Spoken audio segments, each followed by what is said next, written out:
Do you know what she plans to use it for? I'd like to at least have a rough idea before going in to negotiate.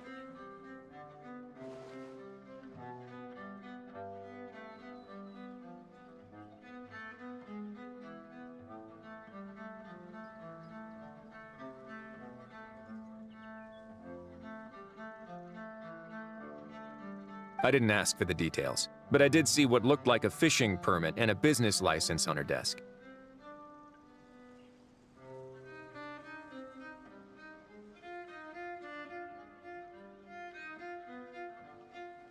My guess is she's planning on using it for some kind of restaurant or aquarium. A floating restaurant is sure to attract people, but an aquarium sounds cool too. The views from the ship make it a great spot for a date. The winglet might not be under my command right now, but it's always nice to see her admired. A film is sure to drum up some good publicity as well. I do hope we can work something out with the current captain. Well, guess we should head over and talk things out then.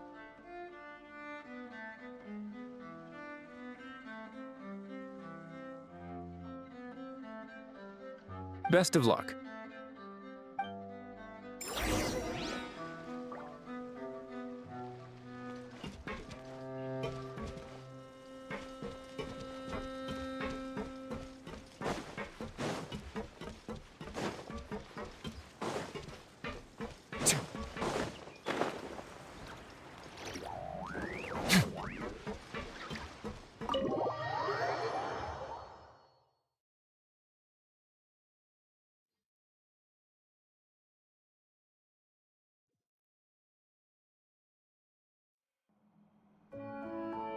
Wow! The winglet seems even bigger up close. The rooms are so spacious. Wonder who rented it out. Hello? Anyone there? Perhaps the captain had business to attend to elsewhere. But why rent such a massive boat just to have it sit here without even leaving so much as a note? Let's try again. Anyone there? Hello? Seriously? Right now? What is it gonna take to get some decent sleep around here? Is a nap too much to ask for? Sorry, the aquarium's closed for the... Huh? See Lolly? Traveler! Paimon! Hold on. This is just great. How am I gonna go out dressed like this? What happened to my regular clothes?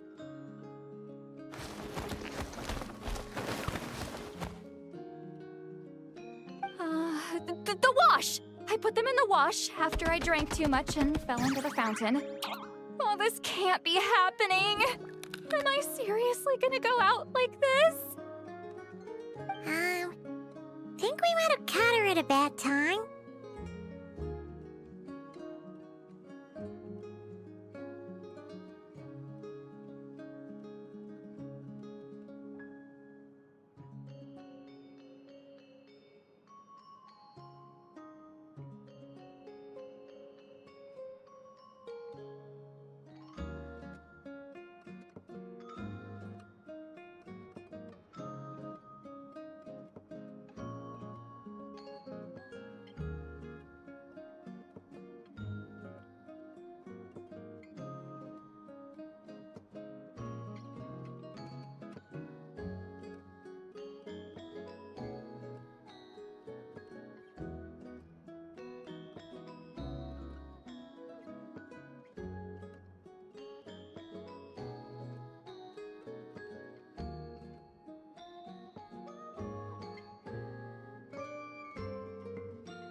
Lolly.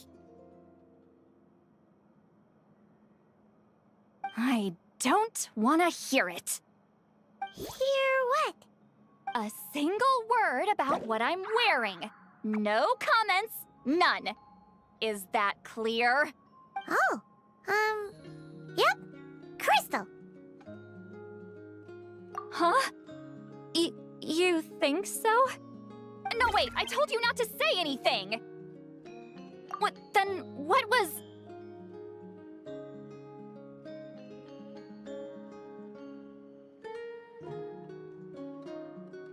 Her thoughts.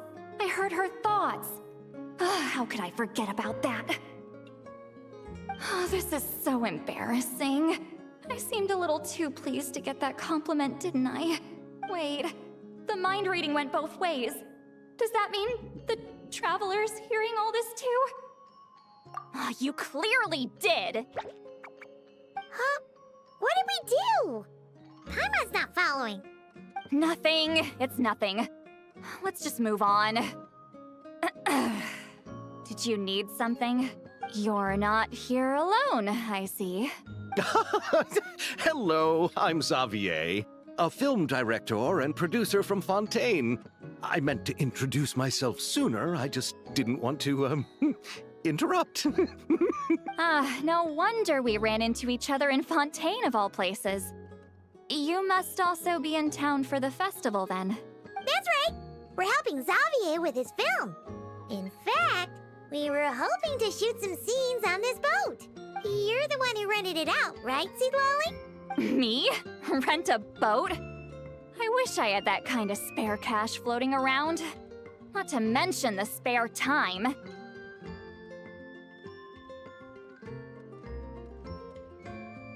Don't get the wrong idea, though. I'm not here to sail off into the sunset and live out some cushy retirement life, okay?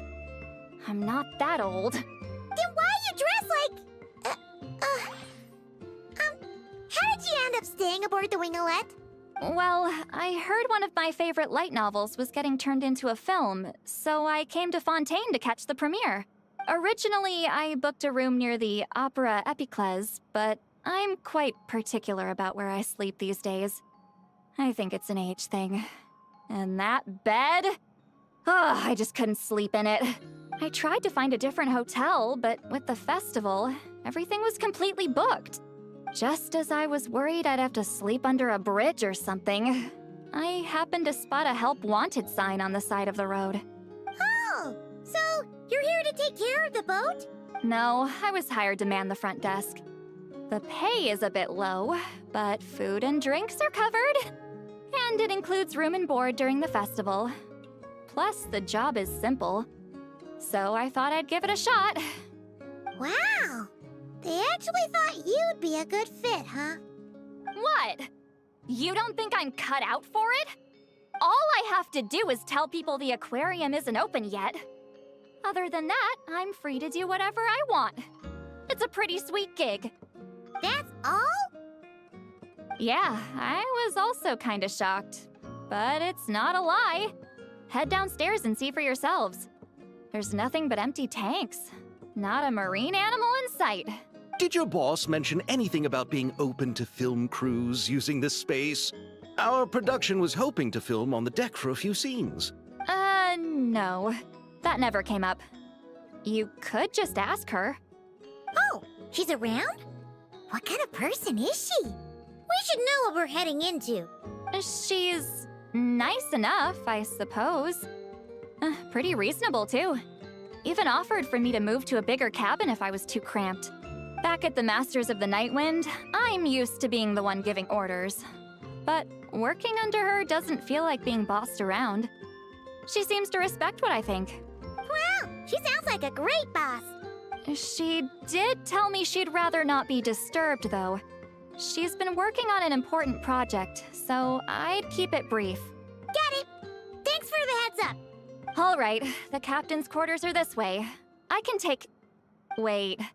But I'm wearing... whatever. I doubt she'll care. Just follow me. Miss Guillotin? These visitors were hoping to ask you about something.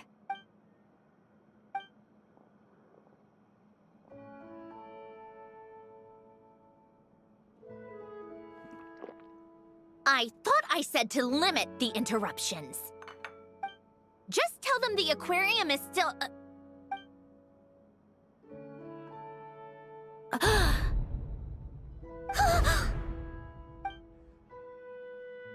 Sandrone, you're here? Huh? You know each other? Are you okay, Sandrone? Do you still remember us? Everyone was so upset after what happened. We all missed you so much! Miss Seat Lolly, why don't you escort this gentleman to the reception area for a cup of tea? I have something to discuss with these two in private. Ah, I see. Right this way, Mr. Xavier.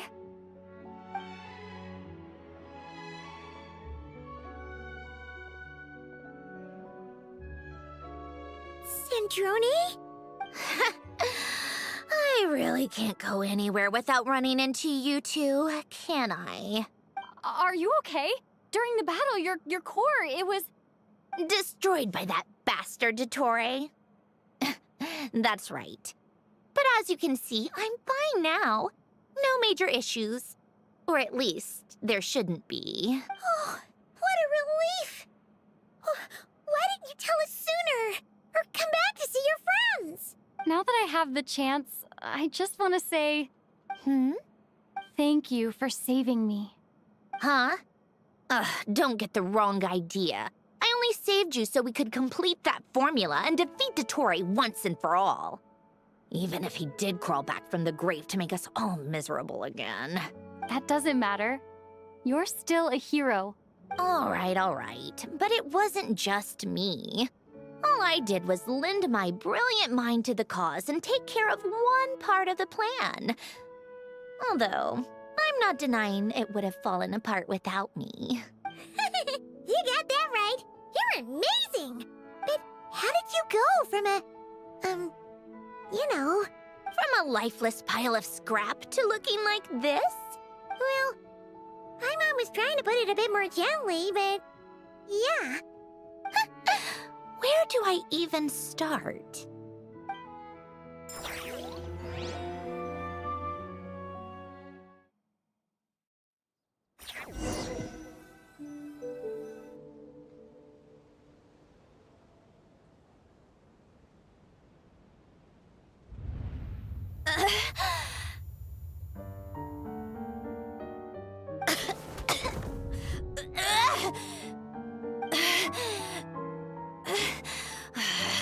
Curse it all! Where am I? Did we do it? How much time has passed? I'm not in one of that lunatic's experimental labs, am I?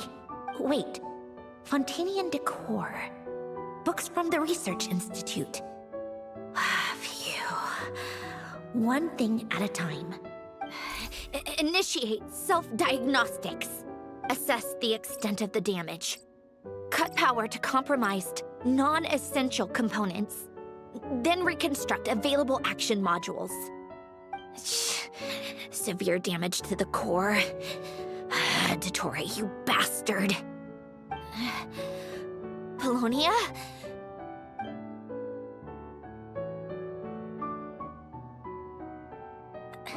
Polonia, wake up! Activate!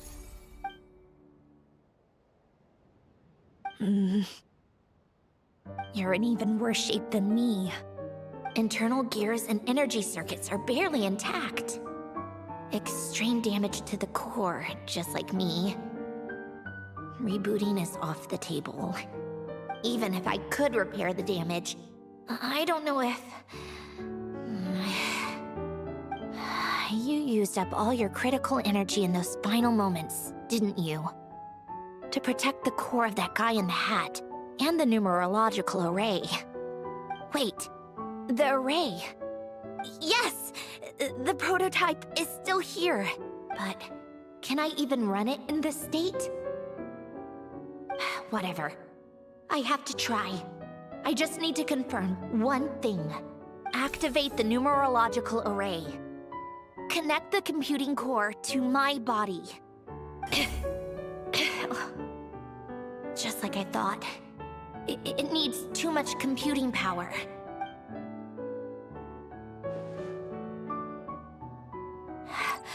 Cut off power supply to all functions except the thinking module. Please. I just need to ask one question. Initiate query regarding the 3 moon sisters. How many living moon goddesses are there in possession of the Trilunar Authority? 1.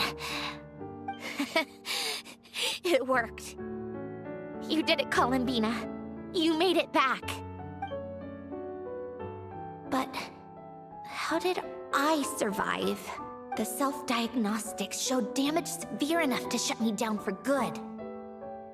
What triggered the reboot? Huh? A built-in message?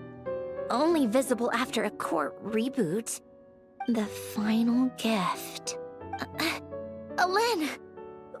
Were you the one who gave me the second chance? But why now? What activated it? What is that? A vision? Wait, no. It's a stellar linchpin?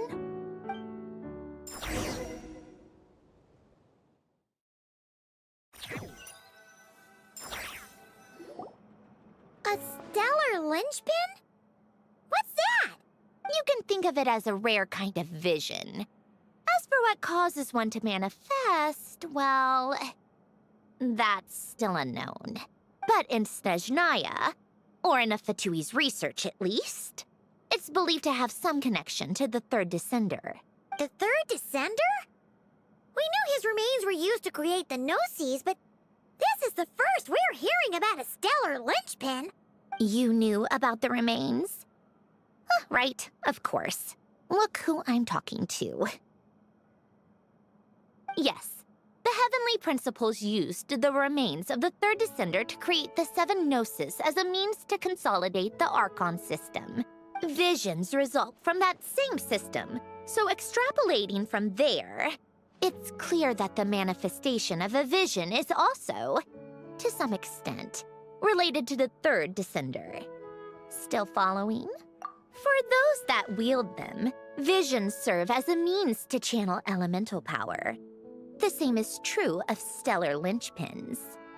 The difference is that, when wielding elemental energy, stellar linchpin users often exhibit a unique kind of power that seems to come from beyond to that. It's believed that, when a stellar linchpin manifests, impurities from the remains of the third descender get fixed in place. Hence, the name. That's also believed to be the source of the strange power I just mentioned. We've heard that visions can appear when someone has a really strong wish or desire. Stellar linchpins sound kind of similar, so does that mean... Huh? Oh, don't look at me like that. I've never had any grand wishes or aspirations. Just a list of things that drive me up the wall. So if you're asking why this thing appeared, I have no clue. All I know is that without it, the gift Alen left me, this built-in second chance, never would have triggered. The damage to my core was too severe. But thanks to the stellar linchpin's manifestation, it did trigger. And after my core rebooted, I was able to repair the damage to my body.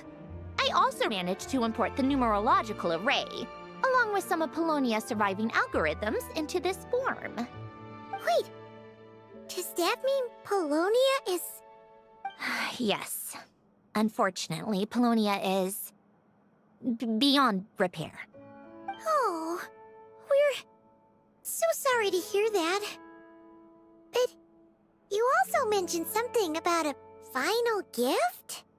Yes. Alen often spoke to me about wishes and desires when he was alive.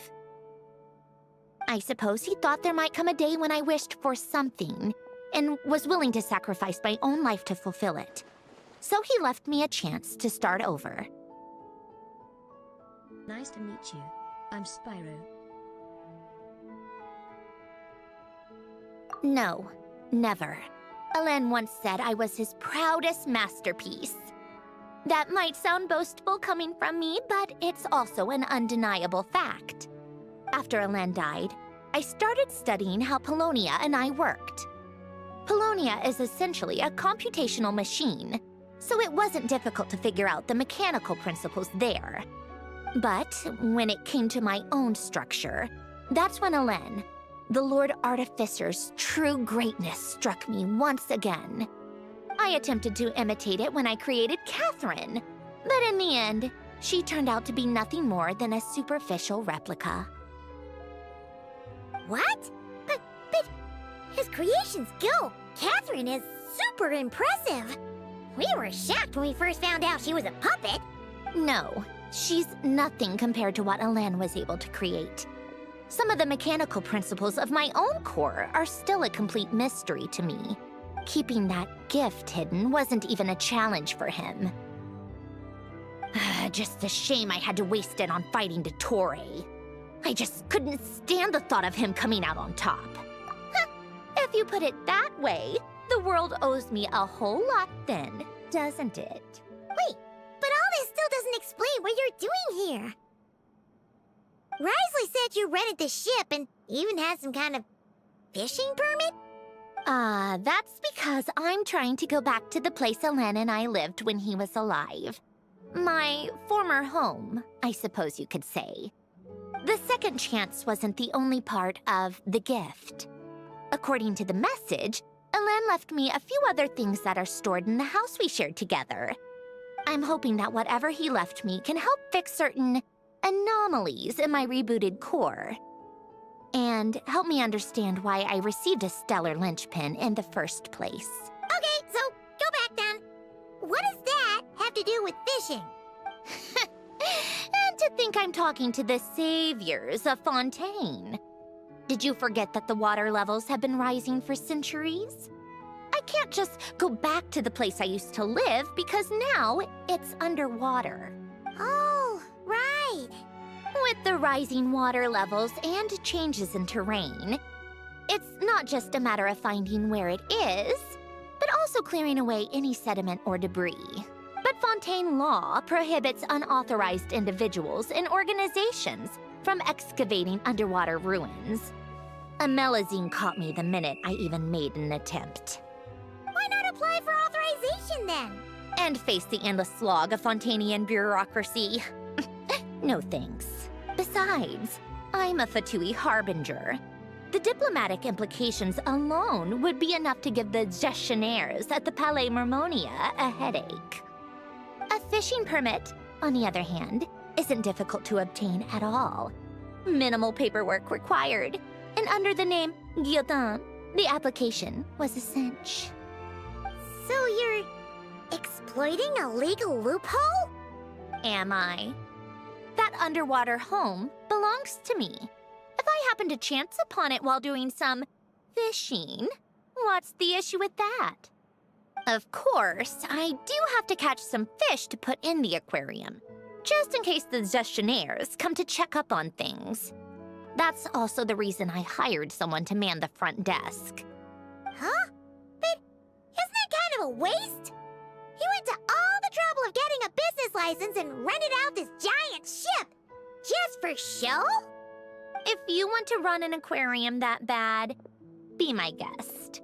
Use the facilities however you want.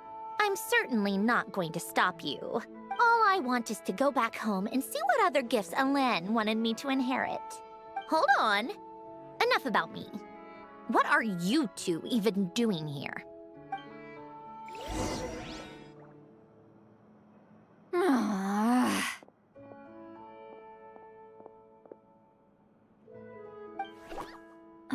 Seriously? They've been in there forever. The reaction when they saw each other was strange, to say the least. You're lucky I was nice enough to leave the room and give them some space. Back in the Masters of the Nightwind, I'm the one who gets to kick people out. I just want to know what they're talking about. Should I cast a little eavesdropping spell?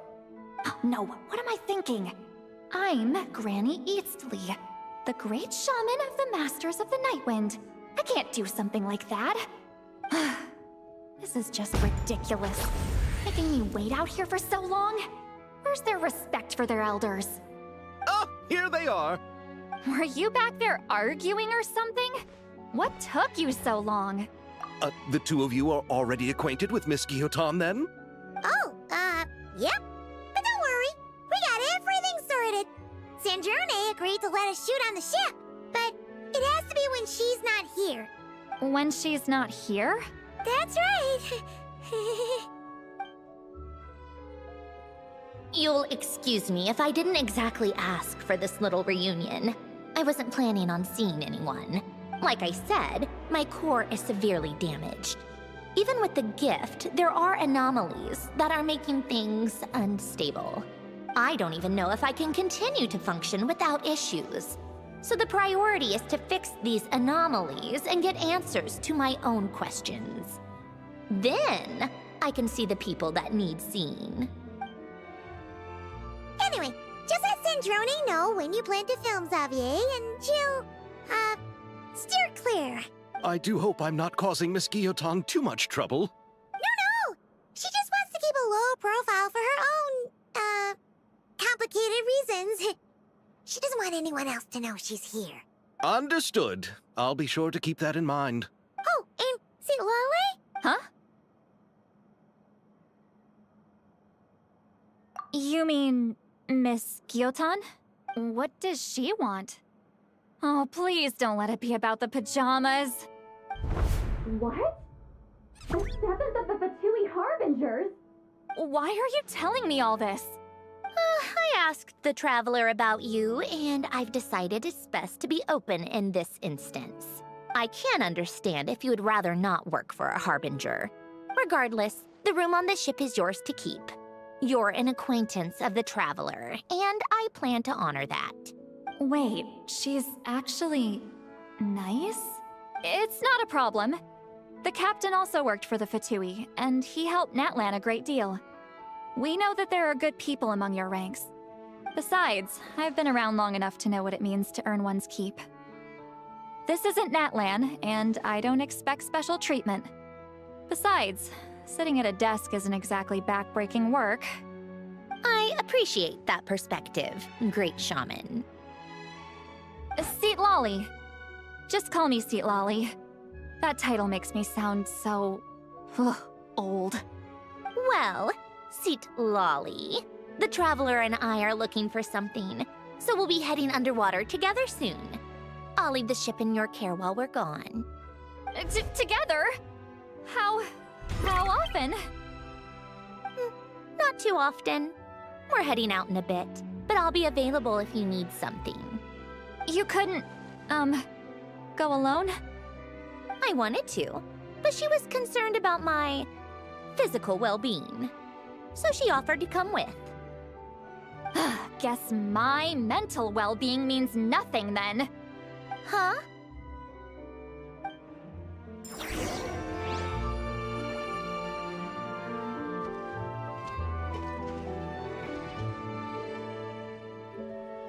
Just be quick about the whole thing, okay? Miss Guillotin is so generous. We talked it over, and she agreed to let our crew come over and do some test shots while you two are out.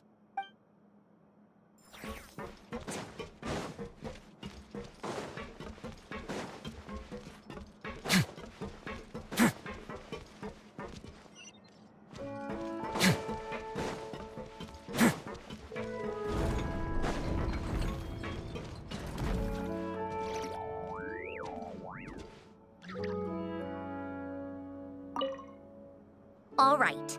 Our first stop is the Barrel region. After Alain left the Fontaine Research Institute, he lived in seclusion somewhere around there.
Huh.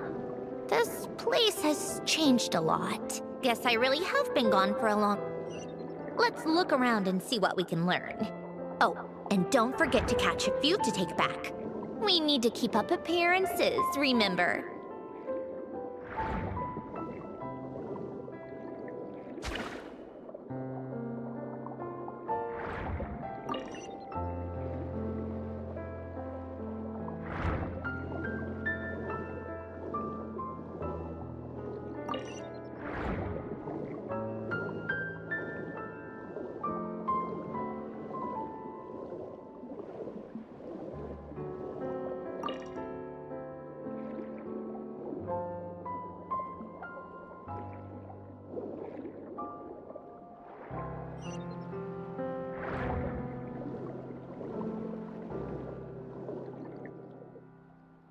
Poisson isn't too far from here, right? It's all a bit nostalgic, I guess. Back when I lived here, all this was still above water. All right, I have a general understanding of the terrain changes and sediment accumulation. We can stop here for now.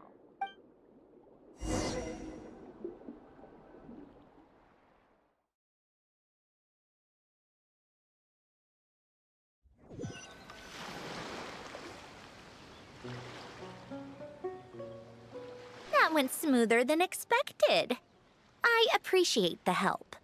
No problem. You doing okay though, Syndrome? Seeing your home look nothing like you remember, that can't be easy. I'm fine. Times change. People change. That's the one thing you can actually count on. I made peace with that a long time ago. You should head back and put them in the aquarium tanks. We finished ahead of schedule, so your crew is probably still on the ship. I'll follow in a bit. Right. Xavier said he was gonna test out a couple of shots. I'm sure. I want to take another look around on my own. Okay then. Want us to let you know when the filming is done? No need. Columbina relies on Kuvaki to perceive her surroundings. In Nodcry, her senses are heightened because Kuvaki is everywhere. But here, as long as she doesn't activate her abilities, her range of perception should be equivalent to an average person's line of sight. I figured that out back in Snezhnaya. That's oddly specific. I have hiding from her down to a science. So, what? Things might be a bit different now that she's merged with the Moon Sisters, but I doubt there's been a drastic change. The point is, you two can head back. Don't worry about me. Okay, if you say so. Come find us on the ship if you need anything.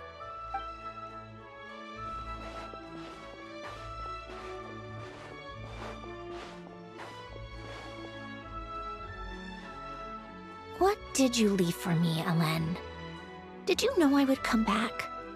Or did you make it so I would have to?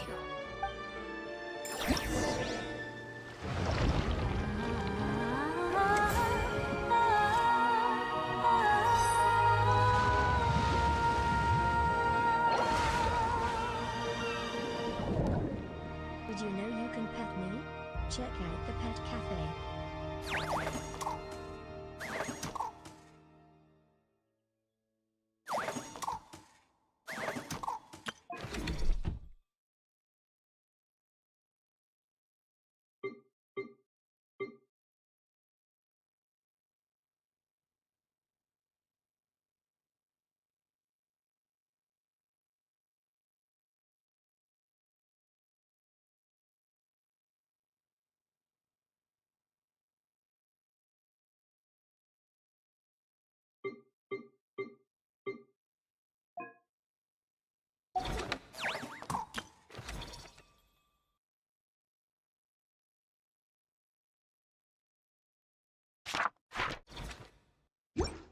Weapons need regular maintenance.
Xavier,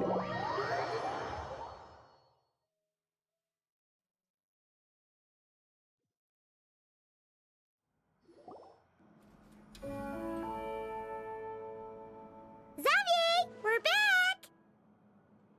Shh! Quiet on set! They're filming over there. Oops, sorry.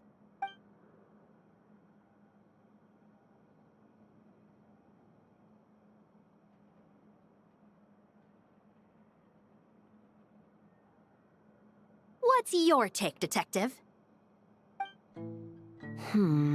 Bullet wound to the chest. Gunpowder residue on the clothes.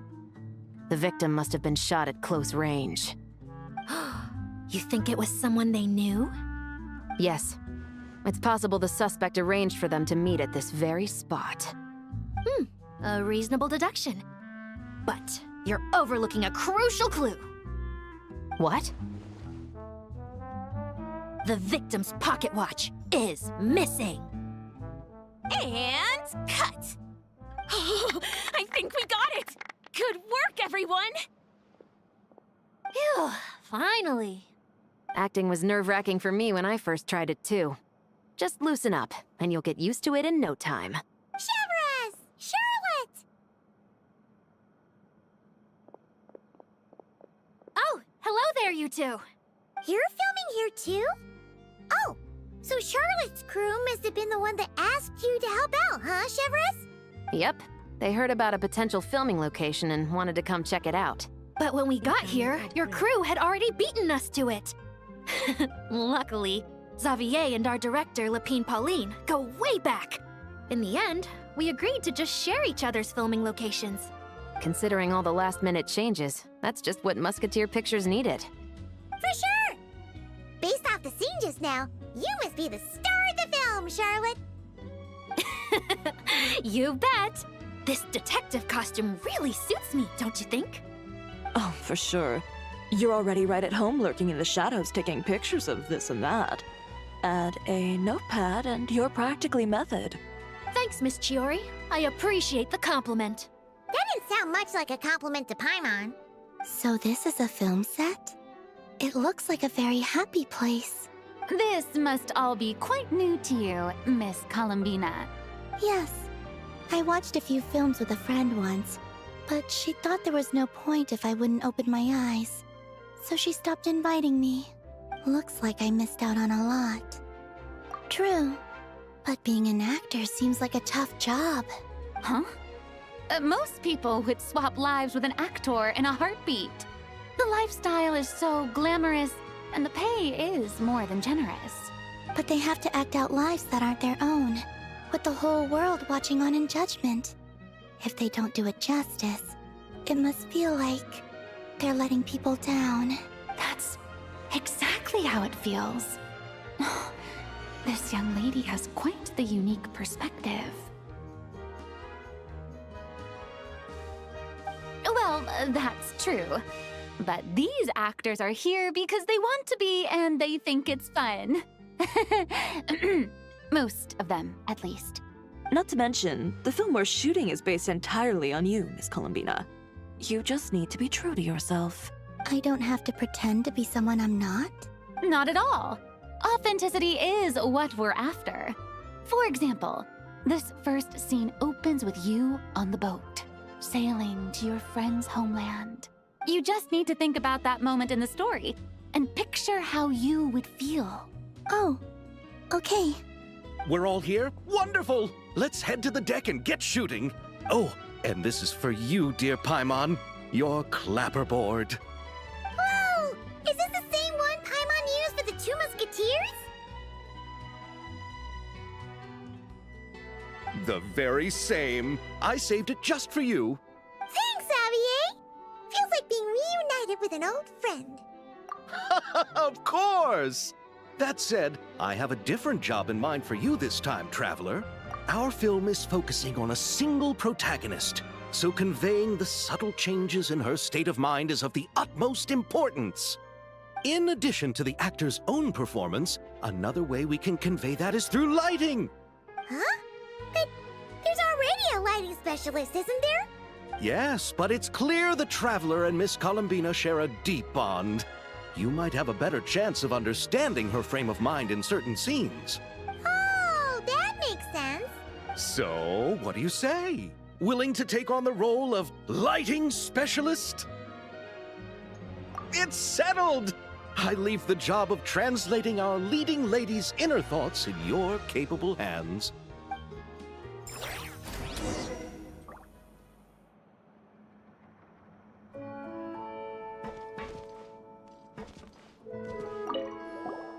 Oh, I didn't expect to run into you two on set. Happy Fontanalia Festival! Nice acting back there, Charlotte.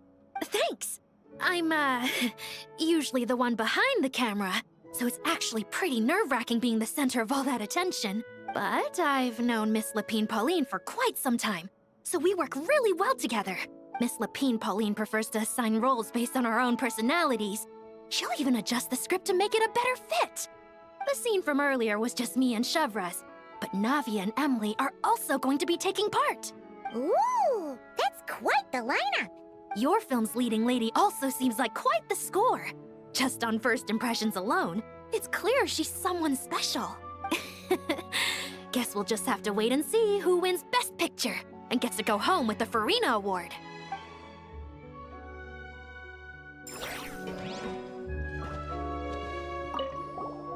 Oh, Nice act. thanks.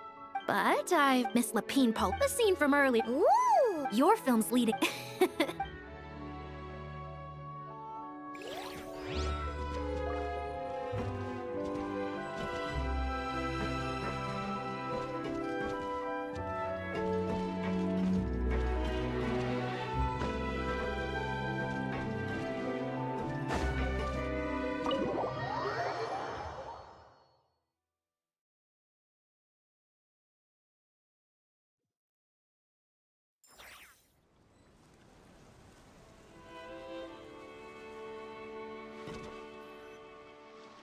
All right, without any further ado, it's time for production on our film, A Homecoming, to officially begin! Turning it over to you once again, Director Farina.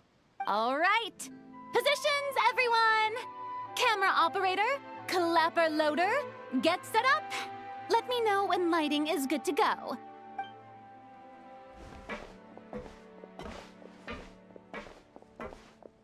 All you need to worry about, Miss Columbina, is hitting your mark. Other than that, just focus on immersing yourself in the emotions of the moment. Okay. Good. Lighting, are we ready?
Ready.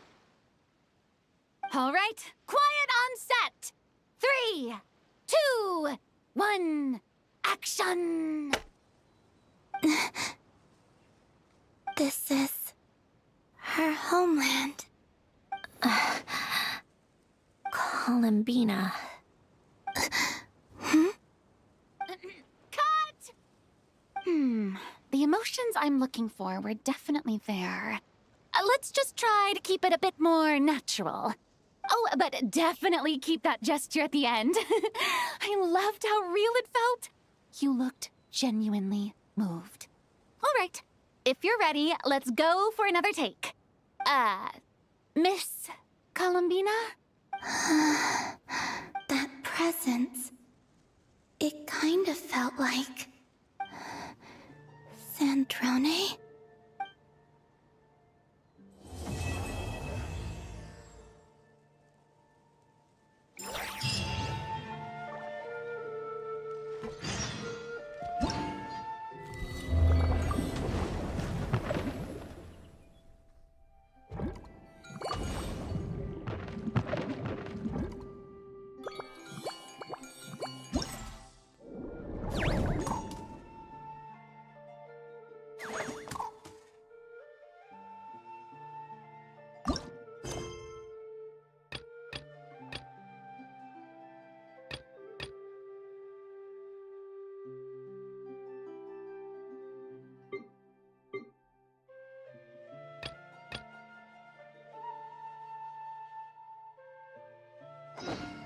A word of advice, don't break the law. Terrific performance, Miss Columbina. Truly excellent work. Thank you, Director Verena. You really don't mind me not taking off my eye mask? Not at all. Xavier and I already talked it over. The character is based on you, so there's no need to change what you're accustomed to doing. Besides, the mask could become one of the defining traits of our film's leading lady. Just like you suggested, we'll leave the reveal to the more important moments.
Paimon's having a bunch of fun filling up this aquarium.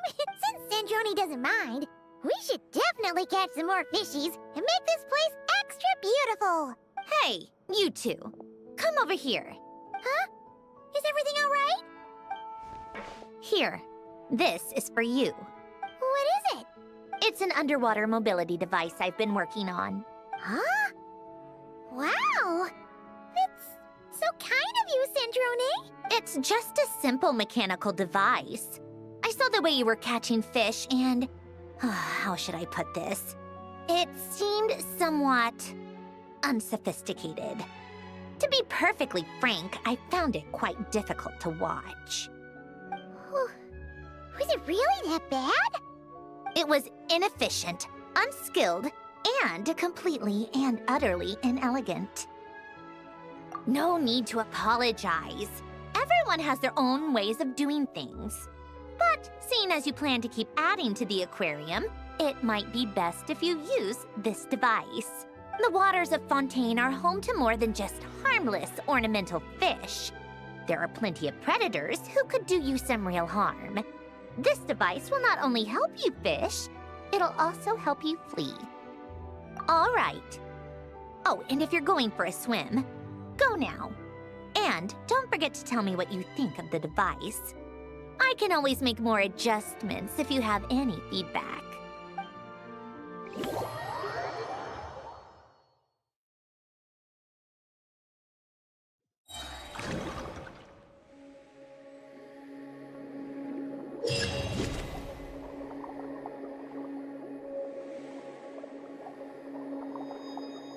Did you know you can pet me?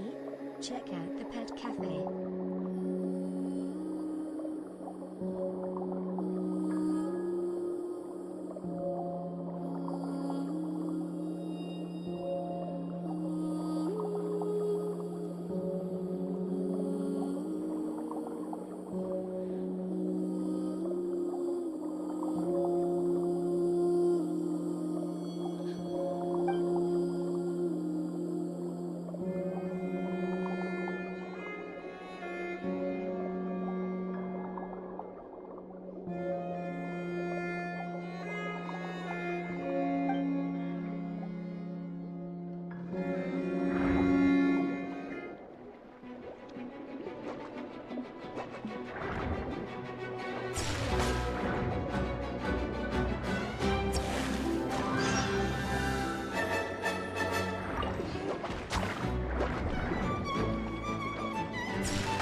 you're here. We should get going then. Xavier and the others should be filming soon. How's it going? Have you managed to figure out the location of your home yet? I've narrowed down a few potential locations. We just need to take a sample from each one. Once the equipment analyzes them, we should know the exact location and where to find the entrance. Great! We should get started then.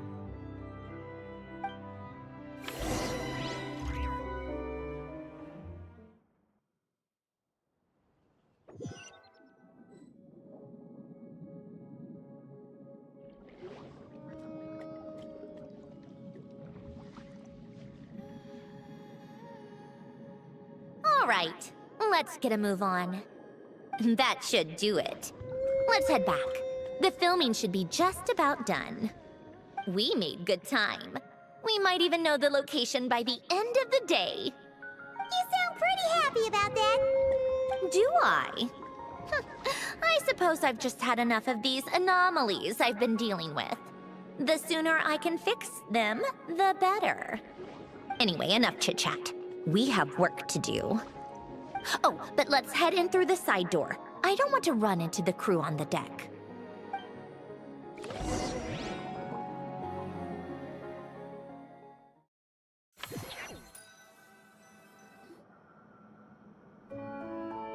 All right, now we just need to wait for the results. Since we have some time to kill, I suppose I might as well see how this aquarium of yours is coming along. You seemed quite enthusiastic about it, after all. It's really coming together.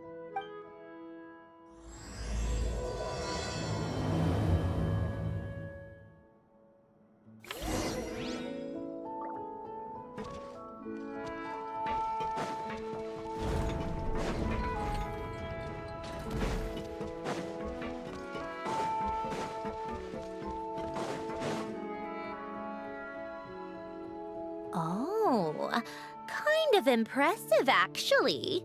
These must be the ones we caught the first time we went underwater. Like it? It's fine, I guess. Nothing special. Come on! It sounded like you really liked it just now. You're that proud of it? Is this a sense of accomplishment or something? Well, yeah. And it's pretty. You know it's gonna be gone soon, though, right? What do you mean? After the festival, this ship will be returned to the fortress of Meropede, and this aquarium will be no more. So? So, no matter how much work you put into this place, once the festival is over, it's all just going to disappear. But not making the most of it when we have the chance is an even bigger waste. But if you know it's all going to be gone one day, why even bother? Well, because you still get to keep the things you gain along the way. And those are things that can never be replaced. Doesn't that make losing them even harder? well, if you put it like that. But the happy memories we make along the way last forever. You just have to take a more glass-half-full perspective. Not to mention, everything we do here is gonna be on film, so it'll still live on in some shape or form. And when you look back on it, only happy memories will come to mind? Exactly! So it's about finding joy in the process itself. Traveler! You're back already? What's wrong with that? You say that like it's terrible news or something. How did you get here? I didn't see you on the deck. Oh, never mind. We need to help Miss Guillotin hide ASAP. The crew is heading over here to shoot any second. What? They should be done by now. There was a mishap earlier that cost them some time. I was waiting on deck so I could warn you the minute you showed up. Anyway, you should head back to the captain's cabin right away. They're gonna be here any minute now. Finally! That's a wrap for the scenes on the deck. Wouldn't have taken half as long if the wind hadn't snapped our equipment in two. Uh-oh! Too late! Change of plans then. You'll just have to hide. Hide? And Where exactly am I supposed to do that? Oh, there's a box over there. You can get in that. Huh? You expect me to... Do I need my makeup done for the next scene too? For the love of... Let me see. Maybe just a quick touch-up. Huh? Traveler and Paimon? What are you doing here? I thought you took the day off to take care of something. Huh? Oh, well, it didn't take as long as we were expecting, so we came back early. What about you guys? You're still not done shooting for the day? No, we ran into an issue that, set us back. It meant Miss Charlotte's crew wasn't able to wrap either. We both still have scenes to shoot in this aquarium. Oh, that's not ideal. For several reasons. Let us help then. The sooner we wrap, the sooner everyone can get some rest. All right. Thanks, you two. Miss Charlotte's crew can go first then. If I'm not mistaken, you still have a night shoot later. Thanks, Director Farina!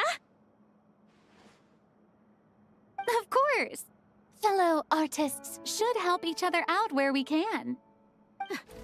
Agreed. Well then, camera, lights, get set up. Actors, give your lines a quick once-over. Let's try to get this in one take.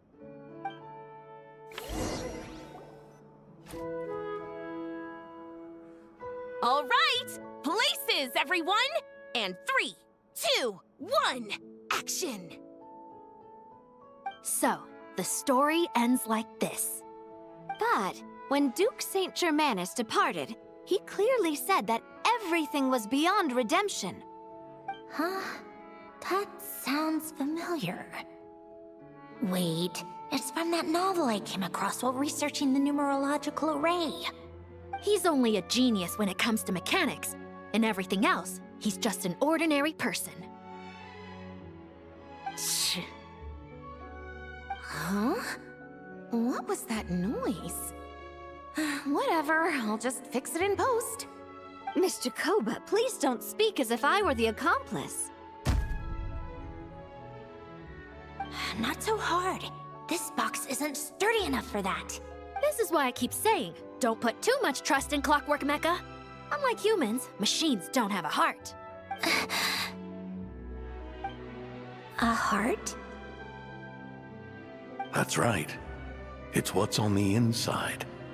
It's also referred to as someone's soul, or likened to free will. You can think of it as a person's core, what makes them unique.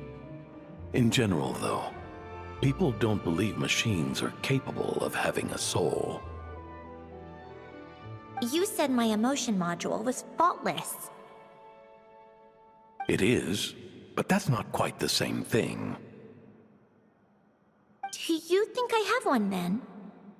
A heart? I don't think so.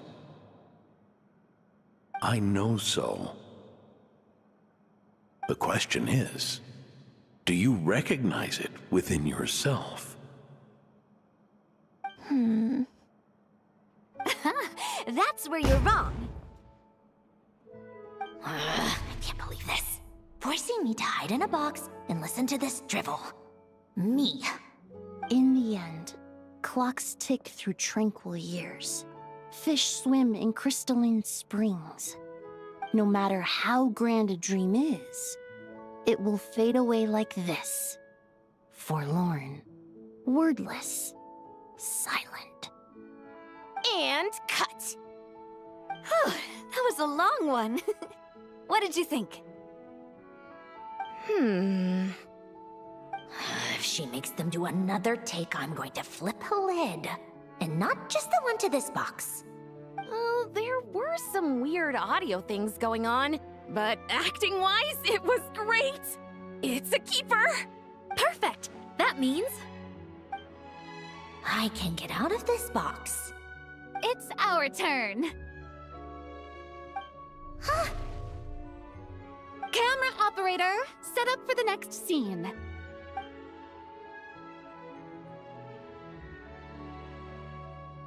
In this one, our protagonist peruses an aquarium in a foreign land and gets swept up in memories of her friend. So, in terms of lighting, that's the vibe we're going for. Got that? Shoot. Paimon thought there'd be a break and Zandroni could slip away. What are we gonna do now?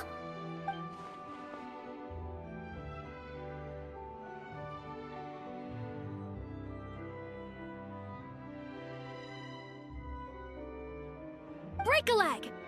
Yep, we're headed off to shoot our next scene.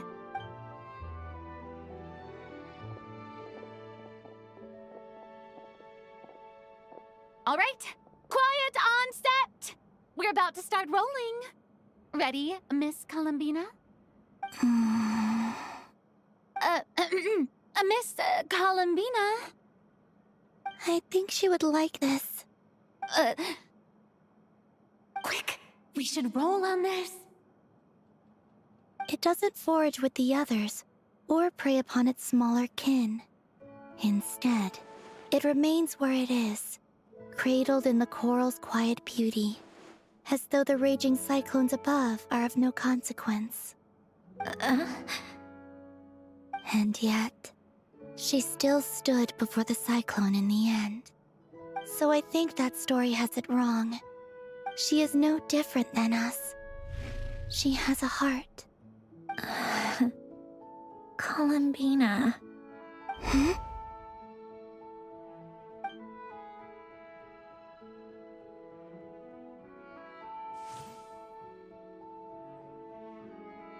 Uh-oh. Is she onto us?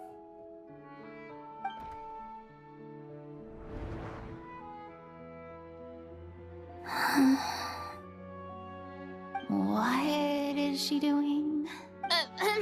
Cut! You okay, Columbina?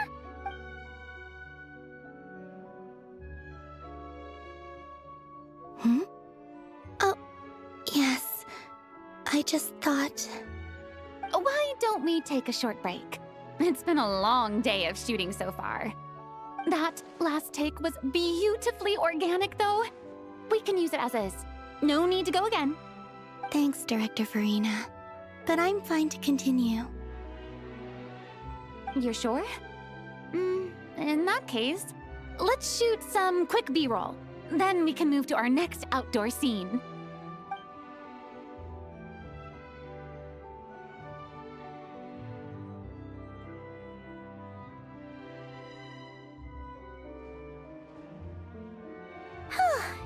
We're in the clear this time.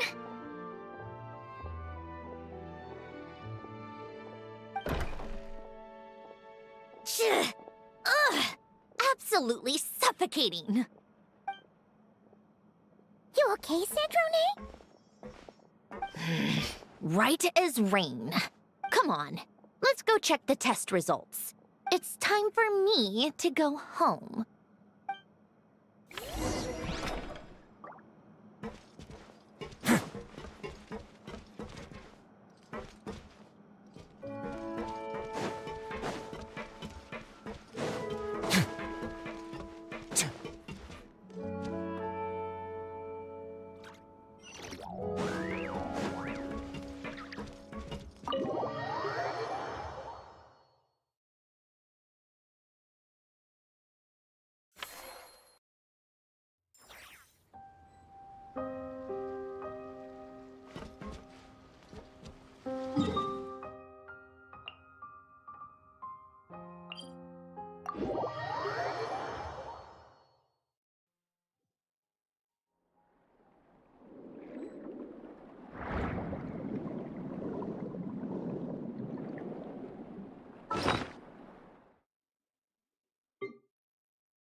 All right, it should be around here.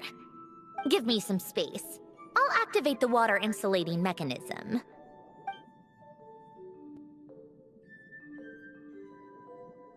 The what? Alain, much like Renee, had long predicted that the water levels in Fontaine would rise. Thanks to his expertise in mechanics, he was able to implement a few simple measures to protect our home from flooding. I told him there was no need, that I would just move when the water rose too high. But it would seem he knew a day like this would come.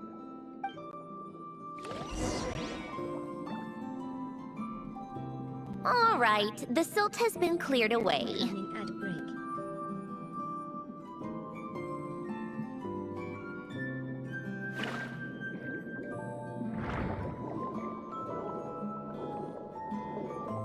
Go activate the mechanism for the first sluice gate.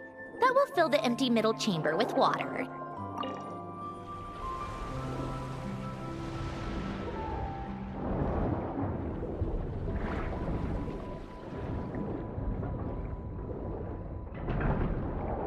All right, now turn on the drainage mechanism in front of the second sluice gate, and this chamber will become empty once again.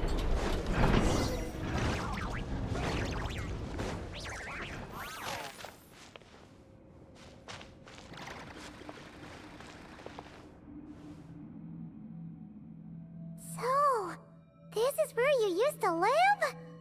It's beautiful! There's even a garden! Back when I lived here, it was my job to tend to the potted plants and flower beds. Still growing strong even after all this time. Who would have thought? If the weather was nice, I would take Alain out in his wheelchair and we would go for a walk. Before long, we started bringing Polonia along too. Come to think of it, I was the only one who could get around easily back then. Polonia always got stuck at some point, and it was up to me to launch a rescue mission. Happy. I suppose they were. Uneventful, but pleasant. Repetitive, but peaceful. It was like living in a world where time didn't exist. Of course, that was all just an illusion. Death still awaits all of us at the end. Oh. All right, enough standing around. Let's head inside.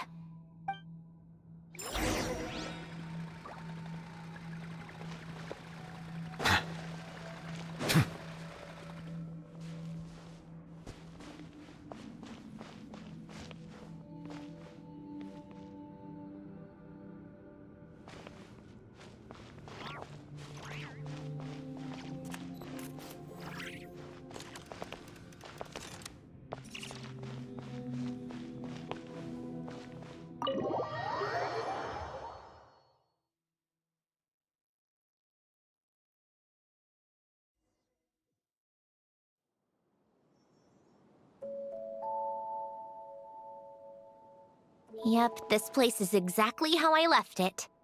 Nothing has changed. What is it? Huh? How did you get...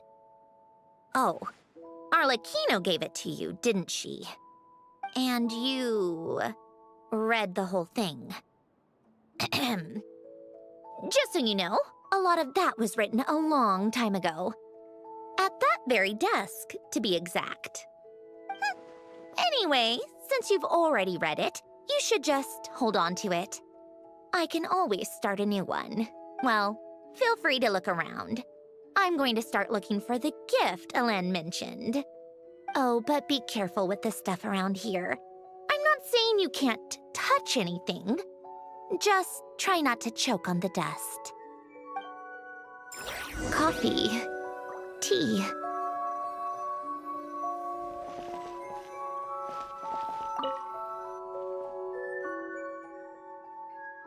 Oh, these are some of Alain's drafts from his later years. Just casual doodles, really. And these are just some unimportant letters. I couldn't be bothered to sort through them before I left.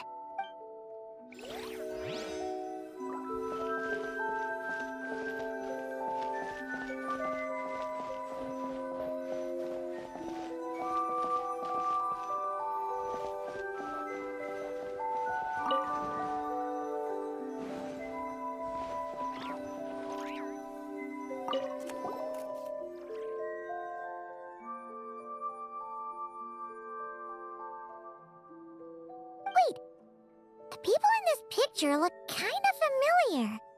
Hmm? Oh, this was taken when Ellen and Renee were both still at the Fontaine Research Institute. Before their falling out. In his later years, Ellen would often sit by the fireplace and stare at this picture, wearing an expression somewhere between guilt and longing. He said he sometimes regretted not helping his friend when he needed it most, even if just to stop him.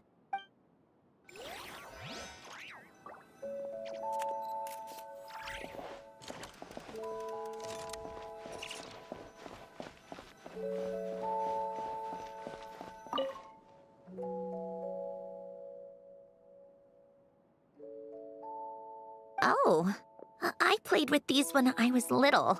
During the first few months after I was created, I mean. At first, Ellen and I would play together, but it didn't take long for me to become unbeatable. So, Polonia and I played together instead. Yeah, these don't look like Paimon's kind of games. Logic and math puzzles? Those happen to be my specialty. It's been so long. What do you say? Should we play a few rounds? Let's go with this one. The gears on the left are stacked from largest to smallest. The goal is to move them to the other side in the fewest number of moves. Just remember, you can't stack a bigger gear on top of a smaller one.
Looks like it took you a few extra moves. My first attempt was the same. You'll get better with practice. Well, what did you think of the game?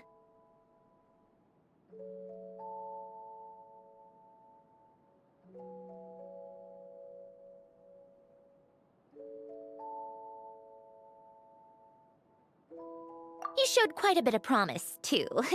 We should do this again sometime. There are other puzzles we could try.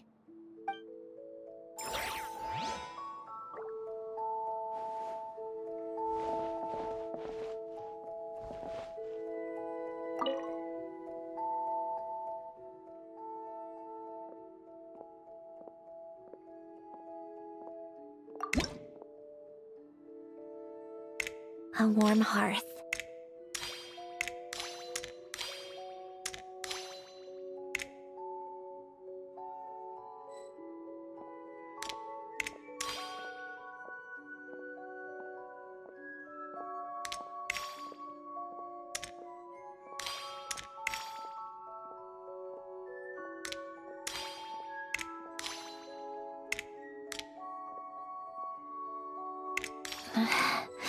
Polonia.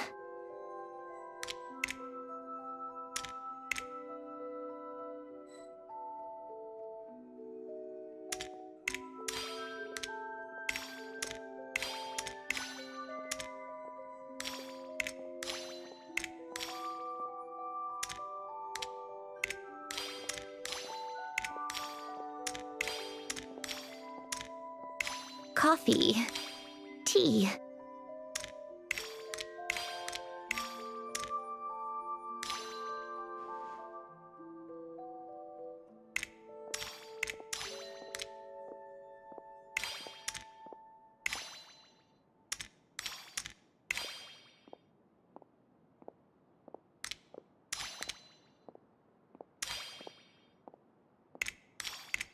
Old notes.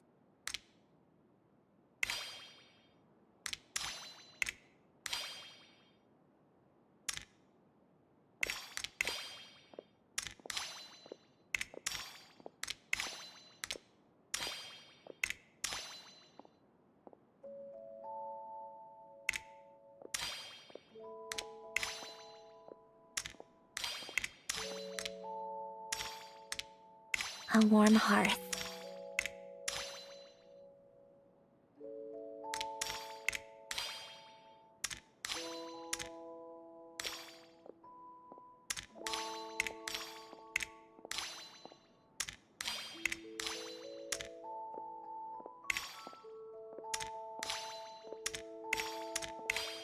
Old notes.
Polonia.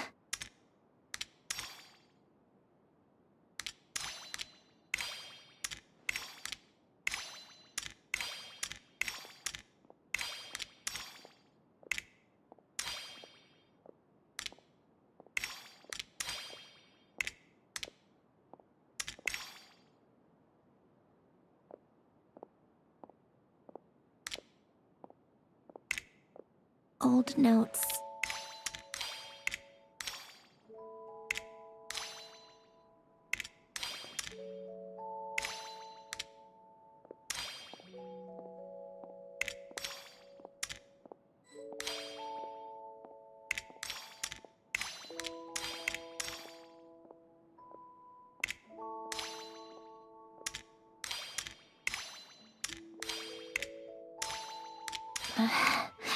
Polonia.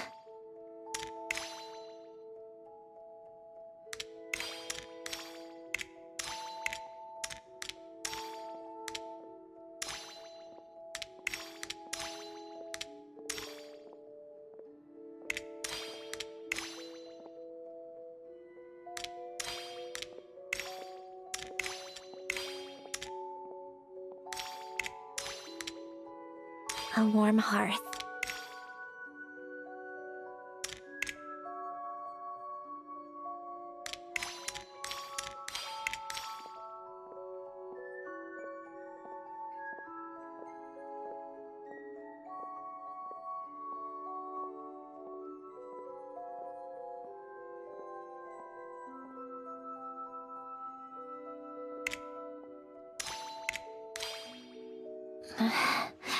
Polonia.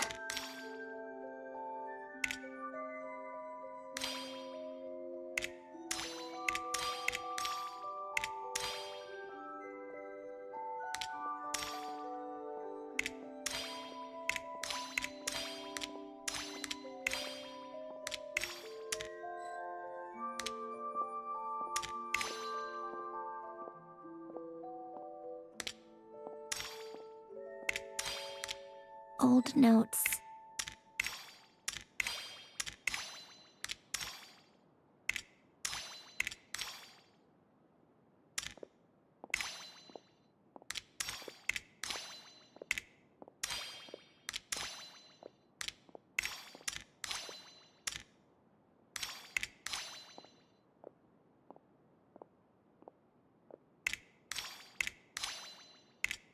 A warm hearth.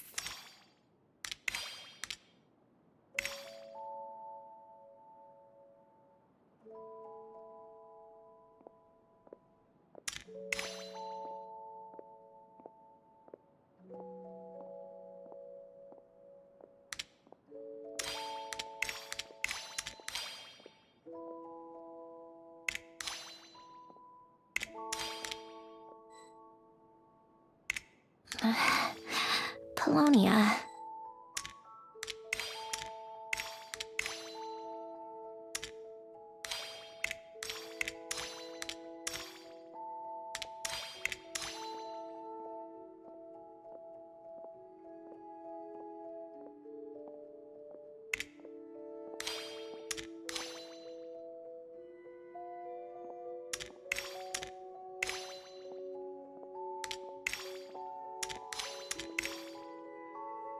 Old notes.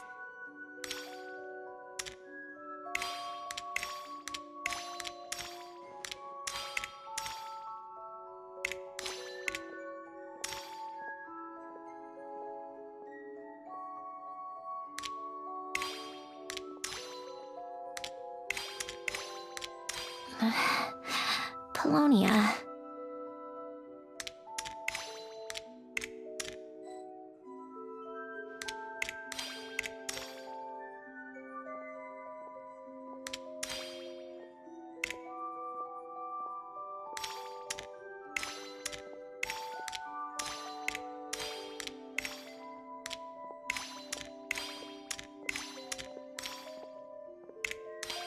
Coffee. Tea.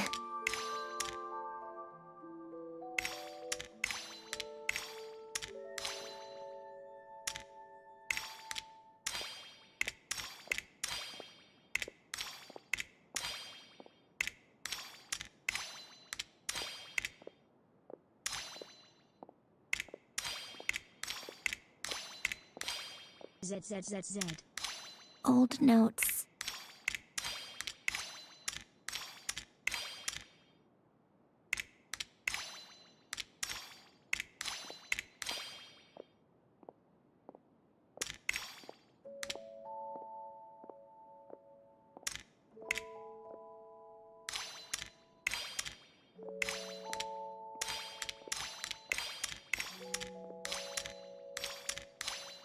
A warm hearth.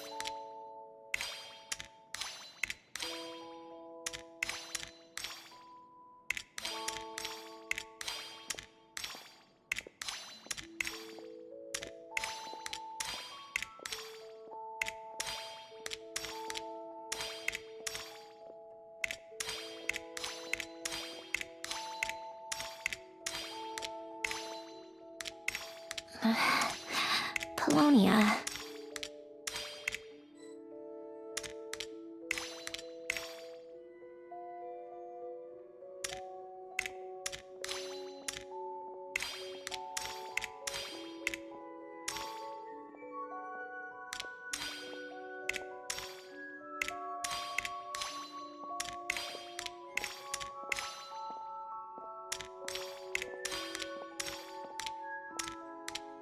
Old notes.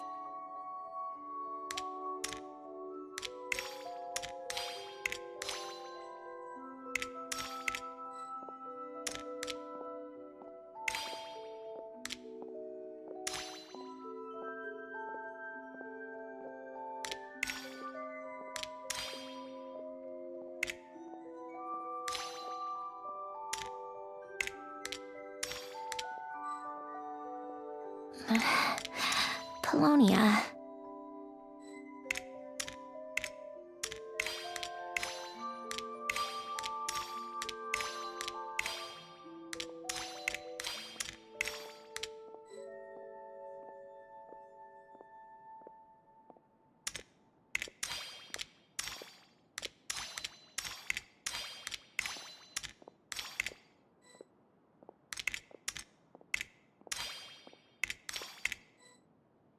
Old notes.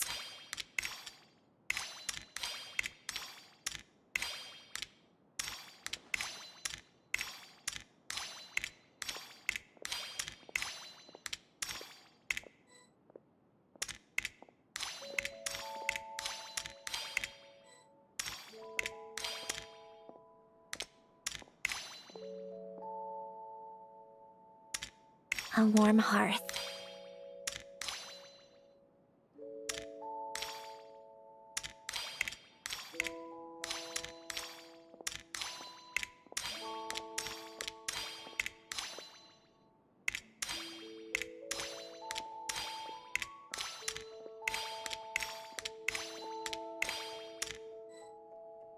Old notes.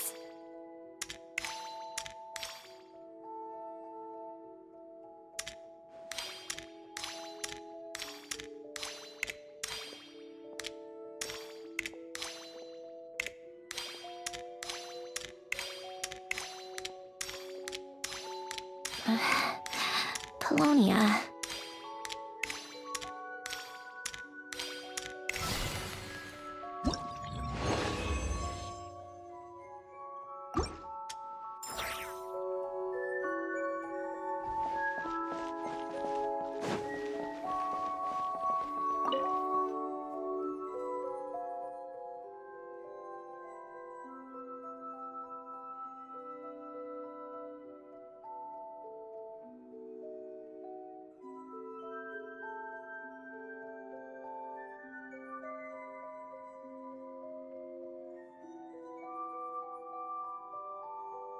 This was Elend's workbench.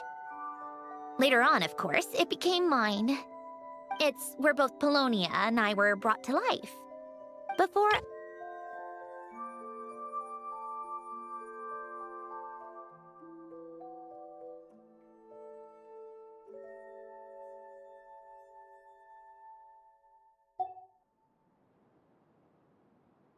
Later on, when he got too sick, I took over and would work on Polonia here. Wow! This house is filled with so many memories! It's so cozy and charming! You should have seen it in its prime, when people actually lived here. A lit fireplace, a steaming cup of coffee. That's the real deal.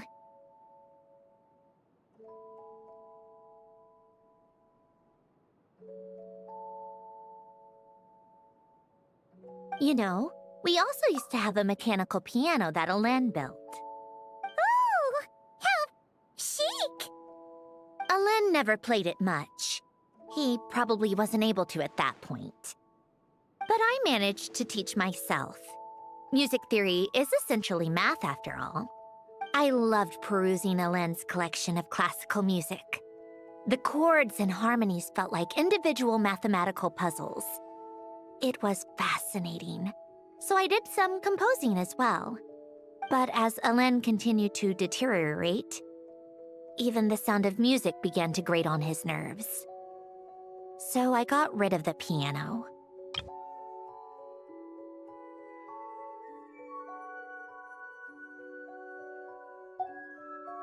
Aww. Back then, I assumed a piano was like an ordinary clothing rack. Commonplace in every home and easily replaceable.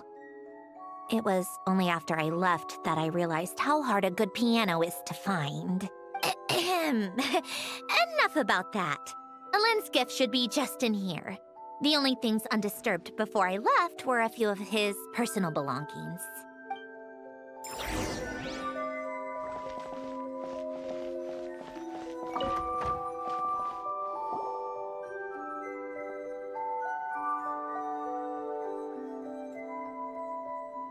Wait, there's a hidden compartment at the back of this box. Looks like it's locked with some kind of gear mechanism. Knowing you, Elend, I'm guessing it goes like this, then like this? Got it. Am I a genius or what? Let's see here. A box? Well, you gonna open it?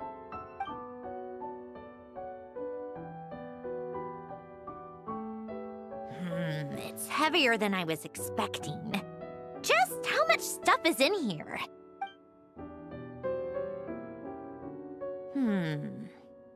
A letter? And a bunch of junk underneath it. None of it seems that important. Wait a second. This should be it. A cube? It's a multidimensional algorithmic core. Ellen would use it to store information. Only Polonia and I have access.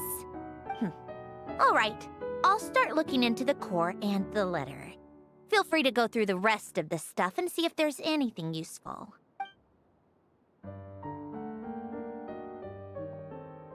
Okay. Hold on. There's another picture in here. This one has writing on the back. A snapshot of you playing among the plants shortly after you were born. You seem to like these flowers a lot. May you grow and flourish just as they do. Huh? Wow! Look how happy you are in this picture. You've changed a lot since then, huh? What's that supposed to mean?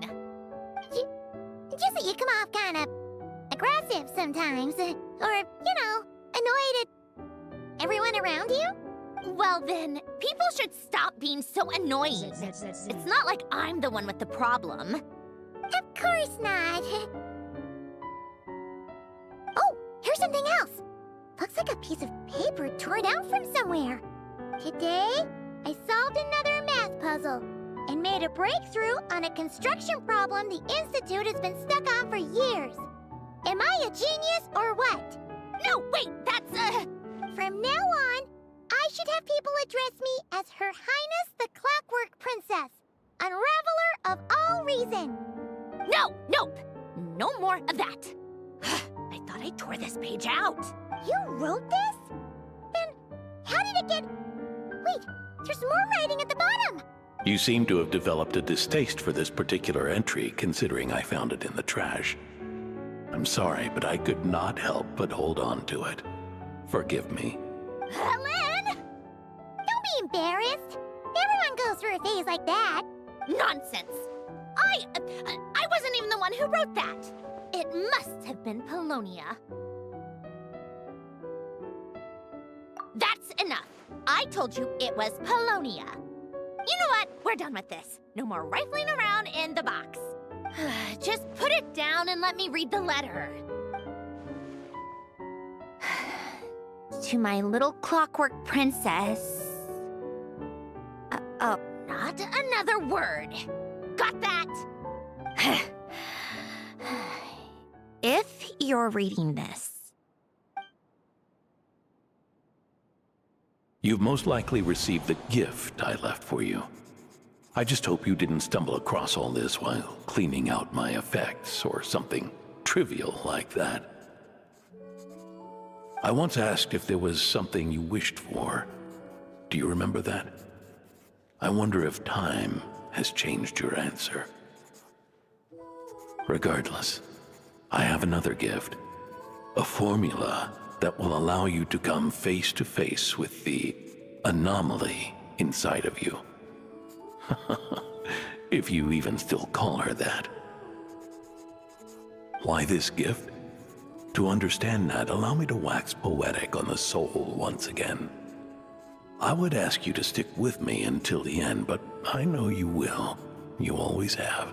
I believe a person should be born twice over in their lifetime. First, there's the birth that grants us life. Then, the birth of the soul. It's a matter of transforming the life bestowed upon us into the life we choose for ourselves. And to do that, we must look inward. We must make a conscious choice to define the meaning of our life, instead of allowing the happenstance of our existence to pass us by. This is the process of recognizing the soul that lives within us.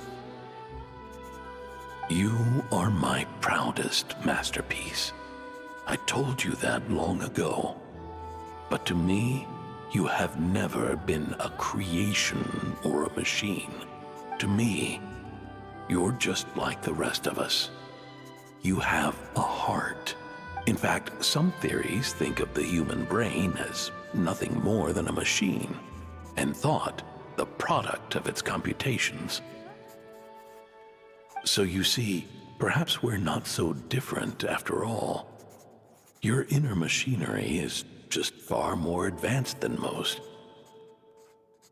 no matter how one looks at it, the heart is a complex thing, a place where logic and reason collide with our emotions.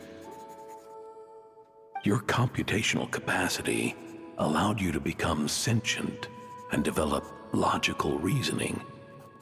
But it also granted you something that, on the surface, might seem contradictory. Emotion. Emotions and logic often clash with each other, and those instances of discord can accumulate over time. That is the source of what you refer to as the anomalies within you. As you told me once, you've always known what you don't want, yet you've never wished for anything in particular. Similar to how a blind person can feel when a part of their body is in pain without being able to fully visualize its form, such is your relationship with your soul. So, what I leave you now is this: a formula that will allow you to see the shape of your soul. For if you want to protect your heart, you must first be able to recognize it within yourself. Of course. Whether you use it is entirely up to you. You are, and always have been, free to do as you wish. Regardless, whether by my formula or some other means, I trust you will know your heart one day. You always were a fast learner. And the smartest person I've ever known. Ellen. Oh. I'm fine. I've already figured out how this formula works. Let's get out of here and then we can use it. You made up your mind already? You're gonna do it? Why wouldn't I? Resolving the anomalies within my core is the reason I came here in the first place. No, I can do this on my own. But, do you want to watch? What do you mean? I already know what anomaly I need to resolve. Like Alen said, she's an amalgamation of all the times my logic algorithms have clashed with my emotions. And by resolve, you mean that literally, or...? Yes. But if you, let us in like that, wouldn't that mean letting us see a bunch of your, you know, inner thoughts and secrets? If what Alen said is true, then I'm about to be... born anew. Or whatever. This is your chance to be lucky enough to witness it. Besides, you already read my whole diary. When it comes to keeping my innermost thoughts to myself, well, I think that ship has sailed. You really sure about this? How many times do I have to say it? I finally let you in as... friends, and you want to question it. I'm not gonna offer a second time. Enough with the mushy stuff. Just follow me.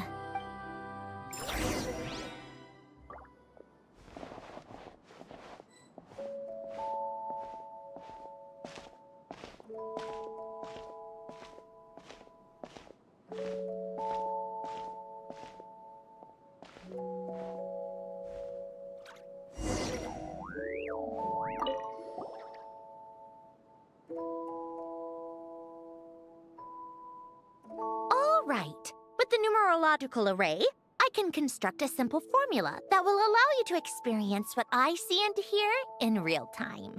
Oh, just like St. Lolly's scent-sharing technique. Been there, done that. Huh. Sounds like that shaman has some tricks up her sleeve. The arcane and the mathematical are both fundamental laws of this world. Being able to achieve a similar result through both isn't surprising. Anyway, let's get this show on the road. But no comments from the peanut gallery, okay? I know I offered, but I still don't want any interruptions.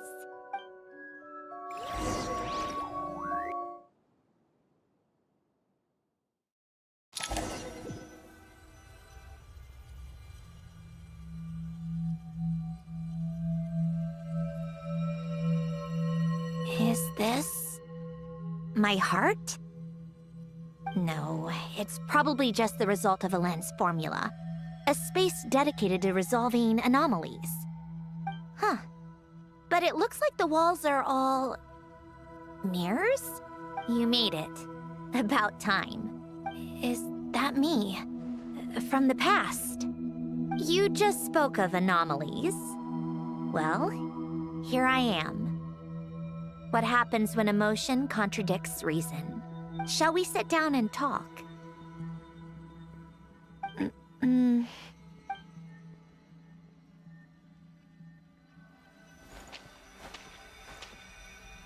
Incoming ad break.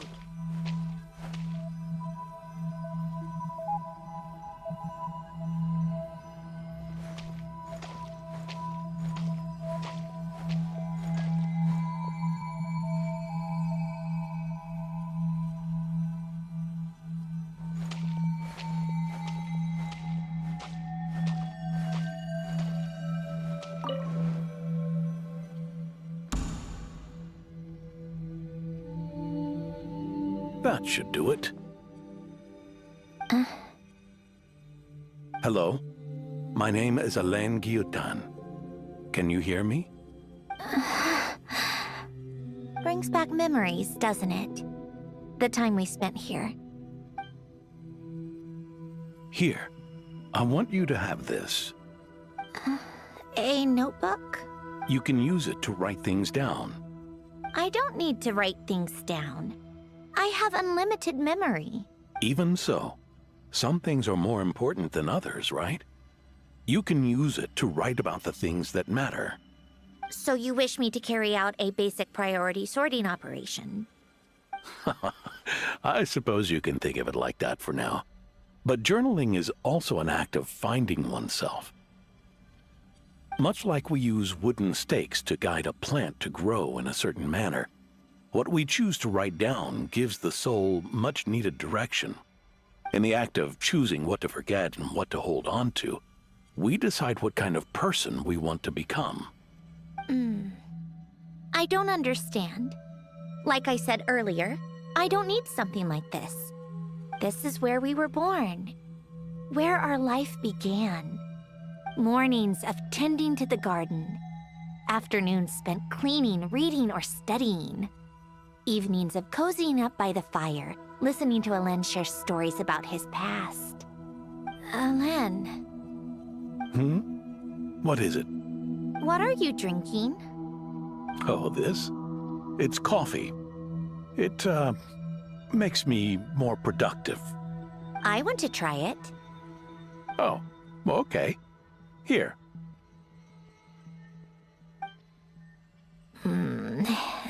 Bitter. Speaking of, why did you design me with senses? Taste, smell, touch. Well, I'm not quite sure. It just felt like the right thing to do. I suppose I hoped you might have a life of your own one day, and that you deserve to experience all life has to offer. Oh. Still bitter. But the smell is nice. I thought those peaceful days would go on forever. You know that's not possible. Maybe.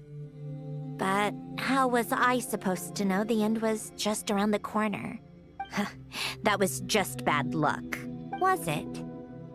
Well, it certainly became a pattern, now didn't it?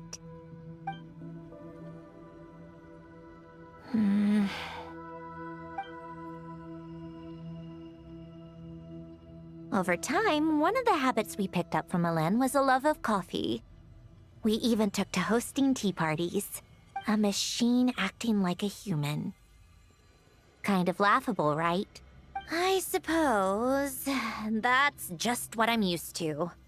Yeah, that's just what we're used to. Hey, this place isn't half bad. Great spot for a party. More and more people seem to be showing up to my tea parties uninvited. Anyone care to explain? Can you blame me? I saw Columbina leading Capitano somewhere, and I had to see what that was about.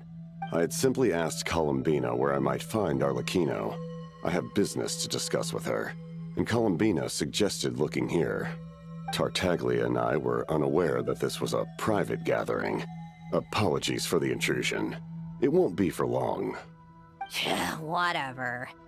Just add it to the list of annoying things that have happened today. What's one more? Since you're here, you might as well stay for a cup of tea. See? Told you she wouldn't mind. Much obliged, Sandrone. Well, look who we have here. Good thing I brought extra desserts. This has turned into quite the occasion. Capitano, I was just about to go find you. Pardon the intrusion. Rest assured, I won't sully your gathering with talk of work. We can have our discussion later. Spoken like a true gentleman. A certain unmannered 11th seat could learn a thing or two. You know, you really should start being nicer to me, Rosaline. Or I might just snatch that 8th seat right out from under you. I'd like to see you try. If you're gonna fight, take it outside. The only mess I plan on cleaning up is tea-related. I still don't understand how our quiet afternoon turned into such a crowded gathering. One by one, people just kept barging in. And then, one by one, they left without a word. Yeah, pretty annoying, huh?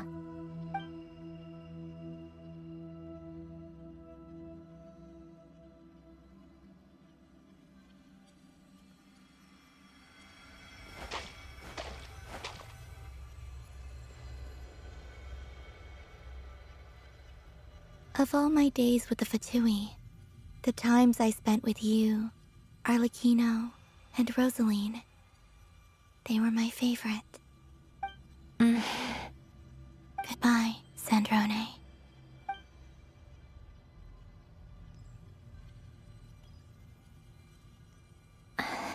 Don't go, Columbina. We should have just said that.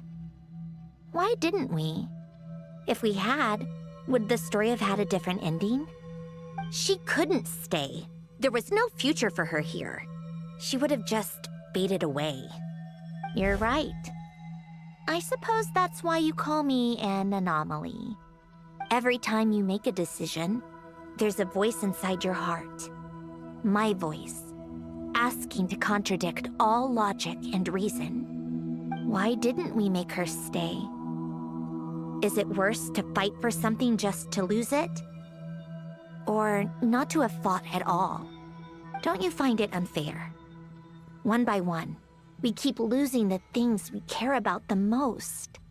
But in the end, whether I want to fight for something or cry over all we've lost, you just push it down and pretend not to hear.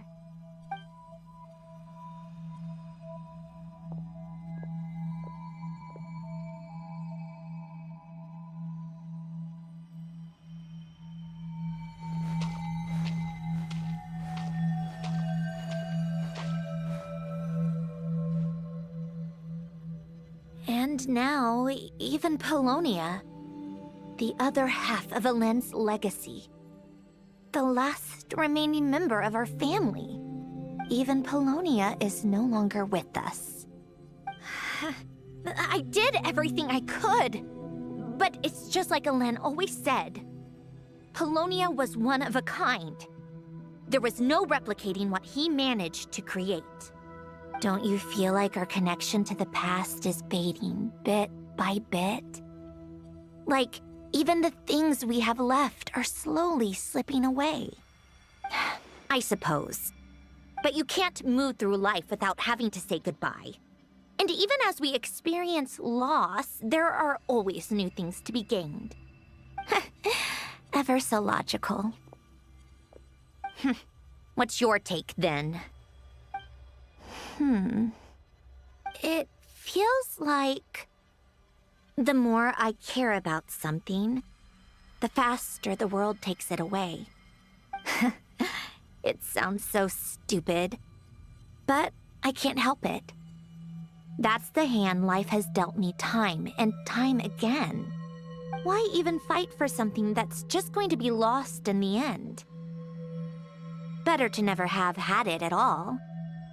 Better if it would all just disappear. Dark, I know. But the heart wants what it wants. Maybe the stellar linchpin appeared because of me. Because of what I wish for. I don't think so. Yeah, probably not. What an anomaly wants goes against all logic and reason after all. Well, go ahead and do what you came for. You're here to resolve the anomaly, aren't you?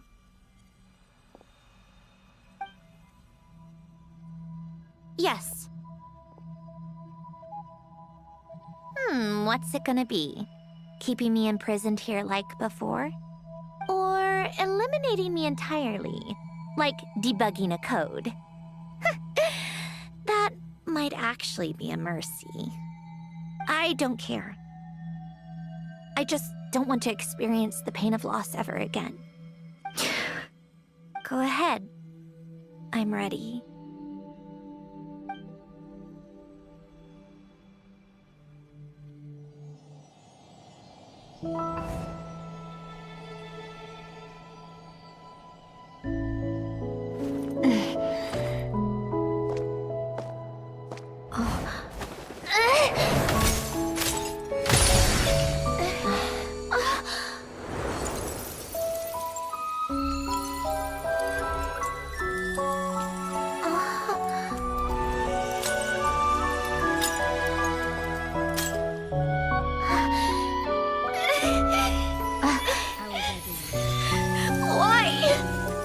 Why do we keep losing everything we care about? I know it hurts, but that's life. I wish... I know. I've always known. Because we've been one all along.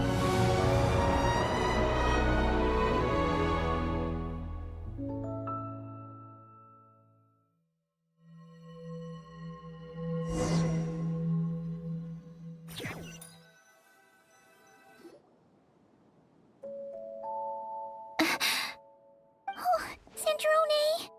I'm fine. It's okay to cry, you know. Cry?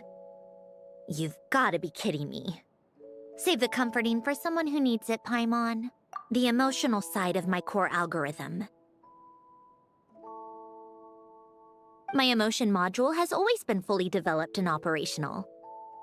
Elen tried to tell me that too. I've just chosen to ignore her voice all this time. I suppose. Come to think of it, it's kind of like the aquarium on the ship. The aquarium? The old me took one look at it and saw something I would inevitably lose. So I stopped putting in the effort. Then, one by one, the fish all swam away, and the place became even more bleak and depressing. Pretty pathetic, right? Don't say that. A lot of people would feel the same. It just shows how much you care about what you have. Now? After seeing what you've done with the aquarium, I have to admit. I think it's beautiful. It's like you said. We get to keep the things we gain along the way. And those are things that can never be replaced. Because we choose to hold them in our hearts. Well said. Besides, I've already died once. I'd be stupid not to make the most of this second chance.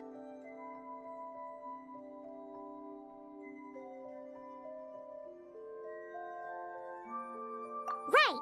Earlier you, or your inner self, mentioned something about her wish. What was it? You think that's something you can just ask and I'll tell you? Think again. I may have accepted my emotional self, but I'm not about to go all soft and mushy on the inside and pour my heart out. That said, Taking a step in the right direction couldn't hurt. Starting with cleaning some old aquarium tanks of my own. Huh? Metaphorically speaking, I mean. Come on, let's head back to the ship. I need to talk to that shaman.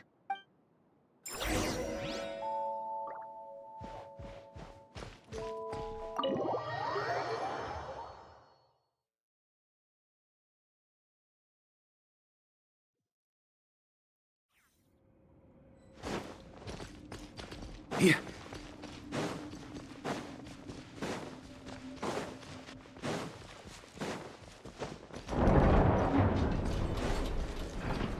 Huh?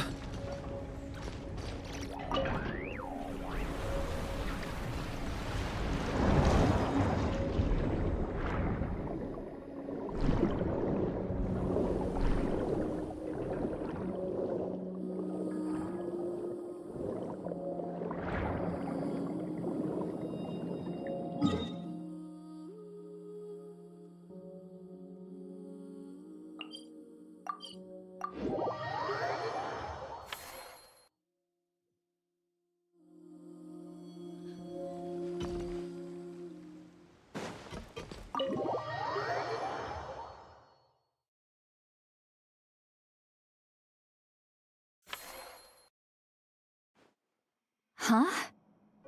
Resentful lost souls? You couldn't get comfortable sleeping near the Opera Epicles, right? Well, I bet that's why. The Fountain of Lucine is where all the water in Fontaine gathers. So that's where the emotions within the water converge as well. Hold on. If it's souls we're dealing with, feeling uncomfortable should have been just the beginning. I should have been able to hear their voices or something. And under normal circumstances, I'm sure someone of your talents would have. The problem is, these souls are no longer complete. Remind me how they ended up like that again? You mentioned something about them being split apart? Yes, it's called soul severing. Renee of the Nartsitzenkreuz Ordo came up with it. After learning of Fontaine's impending doom, Renee thought if he could find a means for the soul to live on in perpetuity, it might ensure the world's salvation. Soul severing was the first step of his research.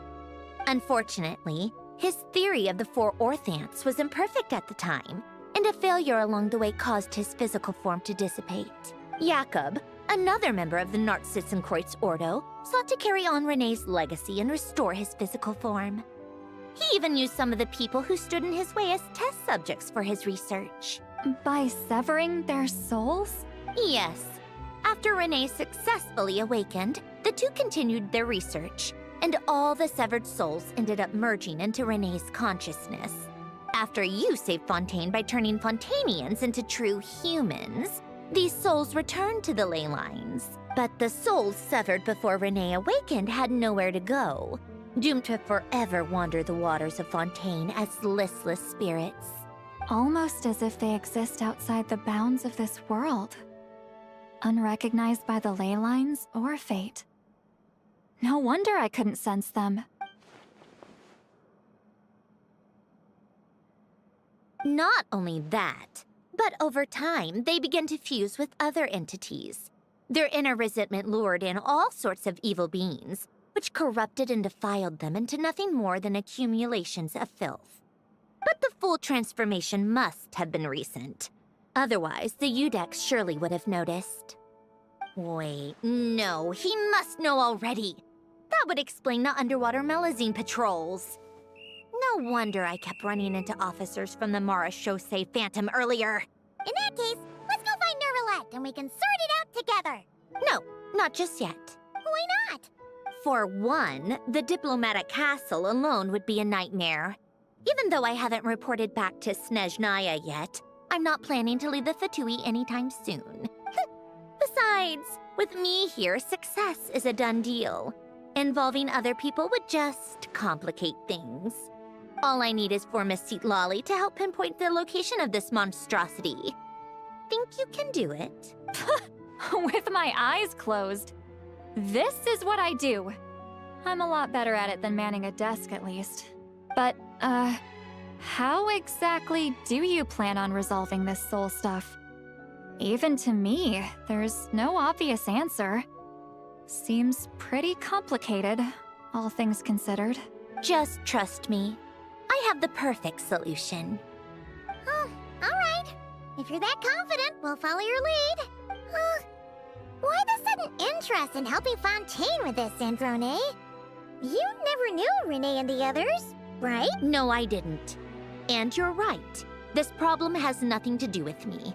I wouldn't get within 10 feet of the Narcitzenkreuz Ordo or its but in his later years, Elen told me he regretted not helping his best friend when he needed it the most. He also felt sorry towards Marianne for being too lost in his mechanical research to look after her properly. If he were still with us, I think he'd do the same. He might have a few choice words to say about it, but even after everything, he wouldn't leave his friend's mess for someone else to clean up. Friends shouldn't hold grudges or leave behind regrets. Fixing what happened between him and Renee was one of his greatest wishes. All I'm doing is fulfilling it in his stead. You know, you really do seem a little different now. You mean everything that just happened wasn't for nothing? Why, thank you for pointing out the obvious. Just washing off the grime of the past. Turns out, a lot can build up after being ignored for so long. What's this about aquarium tanks all of a sudden? They go off on some grand adventure and what? Now they have their own private code? Stupid. All right then, Seatlolly. Tracking this thing down is up to you. Huh? Oh, right. No problem. You get this, Granny Eatsley!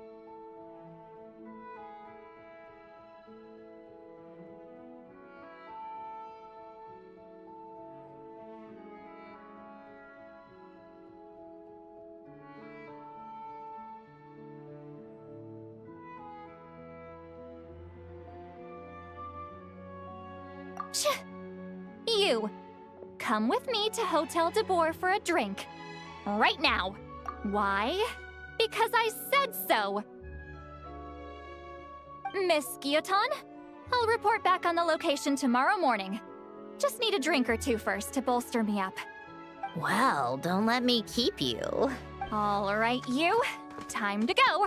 I've got scores that need settling. Huh?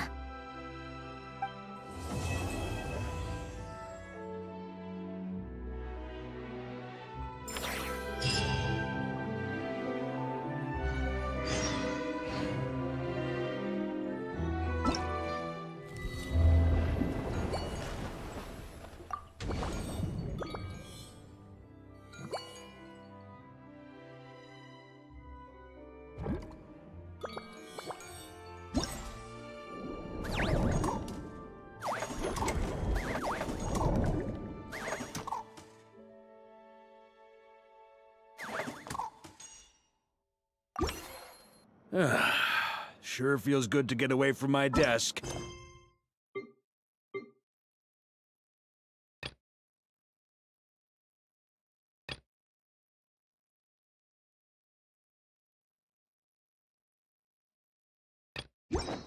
Now, where's a... Good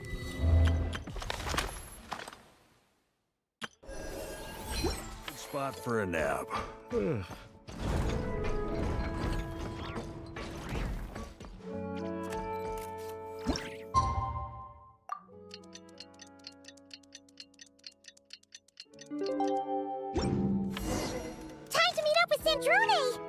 Wonder if Seatlolly was able to pinpoint the location. Well, we should know soon. Let's just hope it all works out.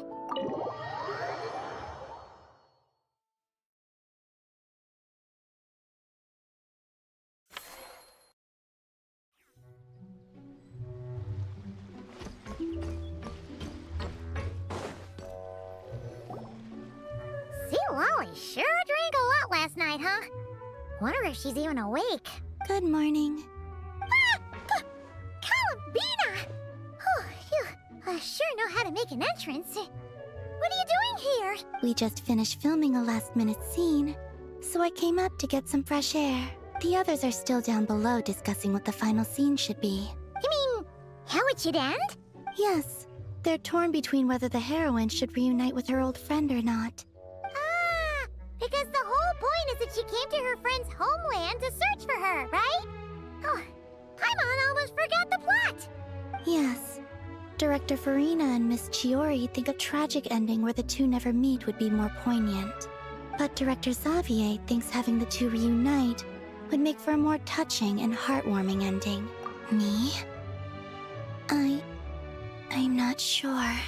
On a personal level, of course I want to see her again.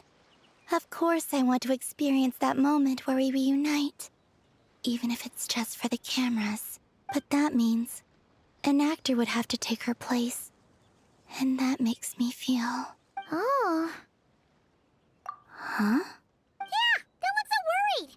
Making a film is supposed to be fun. But besides, it's all gonna work out. You can trust Paimon on that. Work out? How? Well, you know. Yep, exactly. Okay, I trust you. I'll just focus on having fun for now. Well, well, look who we have here. Traveler and Paimon. Oh, the lighting specialist and clapper loader that never were. Yeah. We kinda went AWOL, didn't we? Sorry about that. Seriously, don't worry about it. Everything's going smoothly on our end, so just do what you need to do. You seem to be in better spirits now, Miss Columbina. I apologize if our earlier discussion put you on the spot. It's okay. I'm fine now. The Traveler and Paimon talked me through it. So, what are your thoughts on the ending then? Should we have them reunite or not? We should tie everything up in bows. Huh?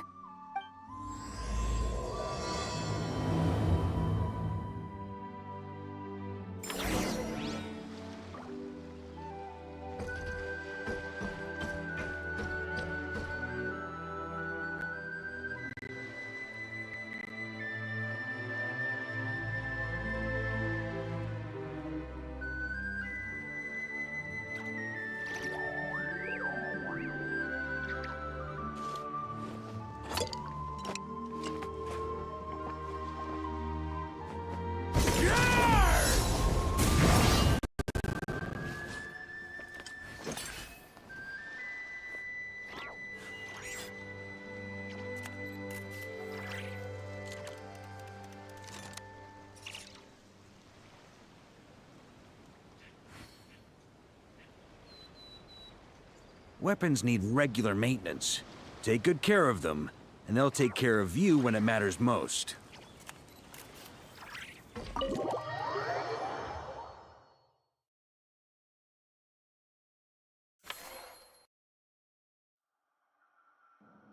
Lolly! We're here! Oh, right on time.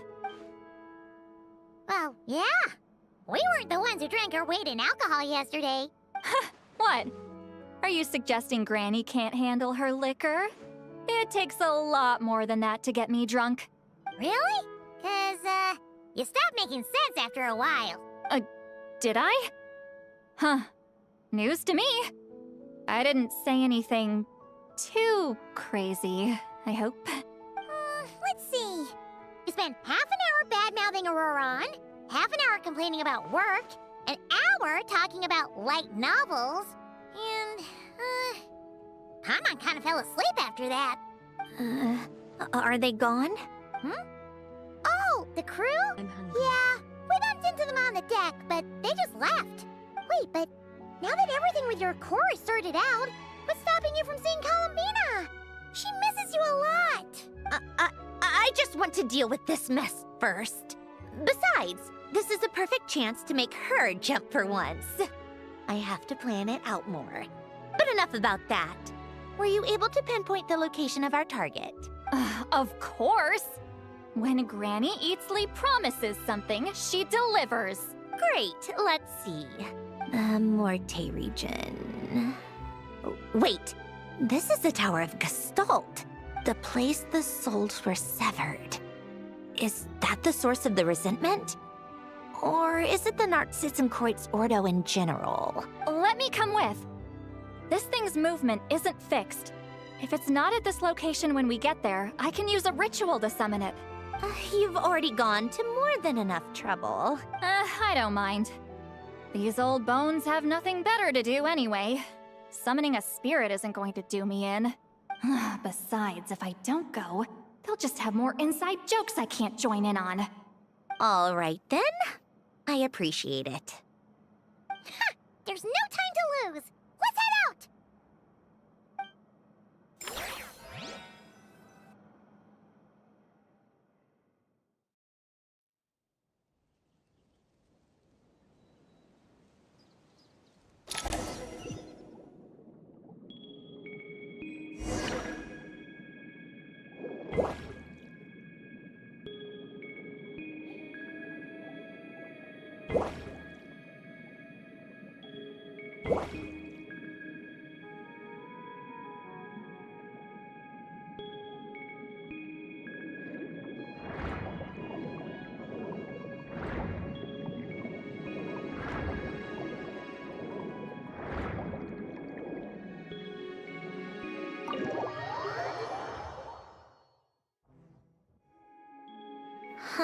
No sign of it so far. Should I start the summoning ritual? Let's drain the water from this floor of the tower first. It'll make it easier to move around. Wait, we can do that? Of course. Alan and Renee both saw the future that awaited Fontaine, and even shared a few methods for waterproofing buildings. The principle behind it is, not important. Just unlock the mechanisms in the order I tell you.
Ready?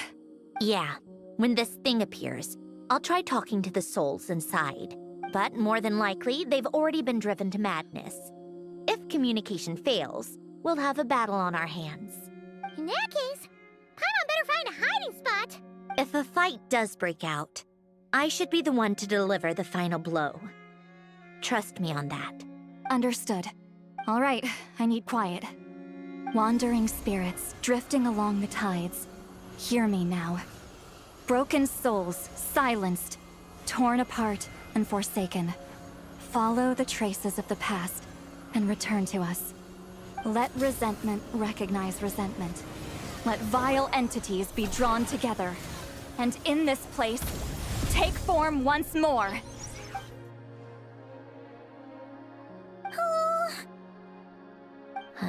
What now?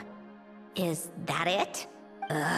This is exactly why I deal in math, not magic. How are we supposed to know what stage the spell is at? It's like there's no logic to speak of. Mechanical science is so much easier to...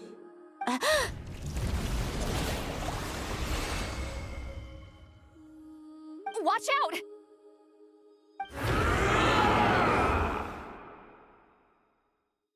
Hey, you! Or whoever's inside of you. I need you to listen to me. I'm a descendant of Fontaine's Lord Artificer, Alain Guillotin. I can make you whole again and return you to the ley lines. You just need to work with me here.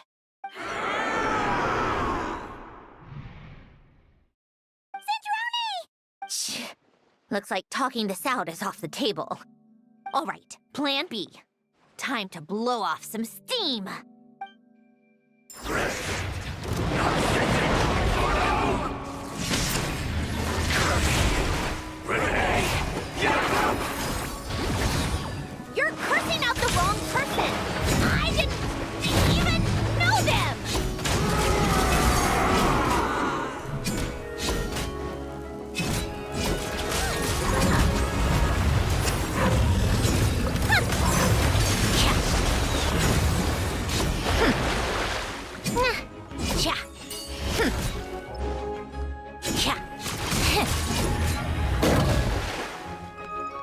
Get to work! Suffer the wrath of Eastleigh!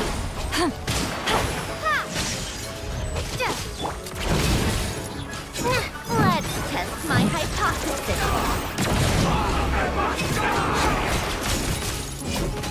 Most of them already did. But you still have a chance to return to the ley lines and reunite with your family. Just work with me here!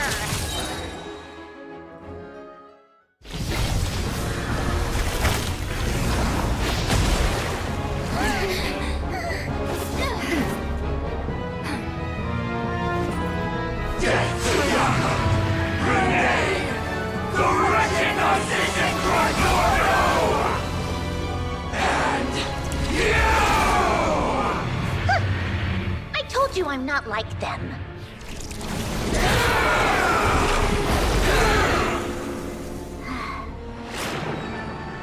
I'm stronger. Inverted. World formula. Reversion.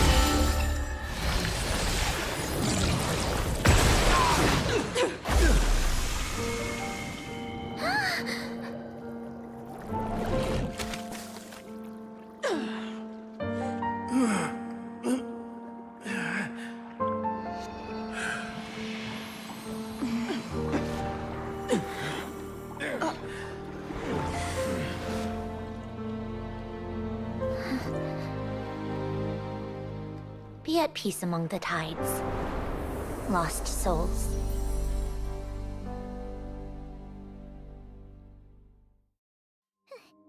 Is it over? Yep, told you it'd be a piece of cake. How did you do that back there? That creature was nothing special. Add a bunch of souls with nowhere to go, a touch of malicious energy, a few impurities, and a whole lot of resentment. And that's what you get. All I did was separate the original souls from the rest of the filth, allowing them to be accepted by the current rules of the world. The principle behind the world formula is divergence. Starting from a point of origin, it deconstructs and reconstructs the possibilities of the world to find certain answers. So, it would follow that reverse calculating the world formula allows us to achieve convergence and restoration instead. Using a numerological array, I was able to do just that. It's similar to the concept of homological reduction in mathematics. I reduced them to the basic fundamental essence of their being without changing their underlying nature.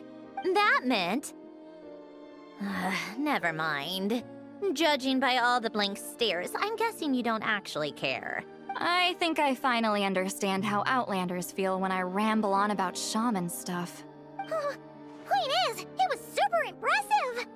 You really are amazing, Sandrone! You're just realizing that now?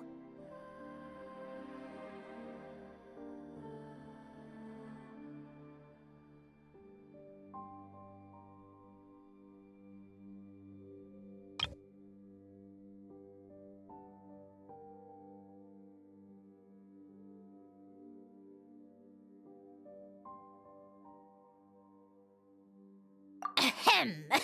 Enough about that. We should get going. I'll go reset the mechanisms inside the tower. See you back on land.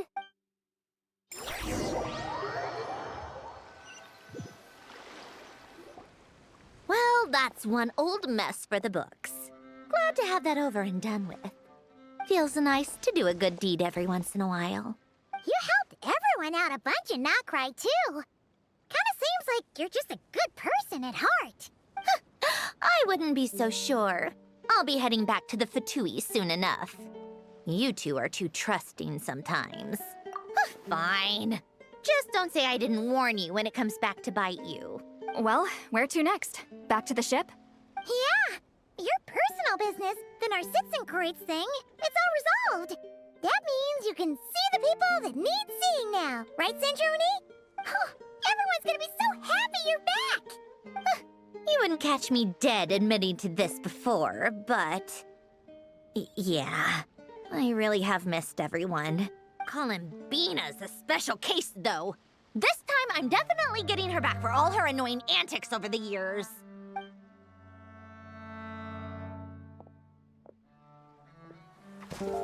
She'll sense me coming from a mile off. How am I gonna...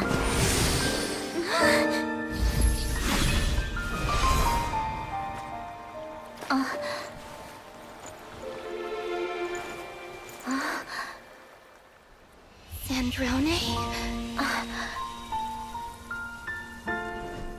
Is it really you? You're back? You didn't tell me. You avoided me. Why?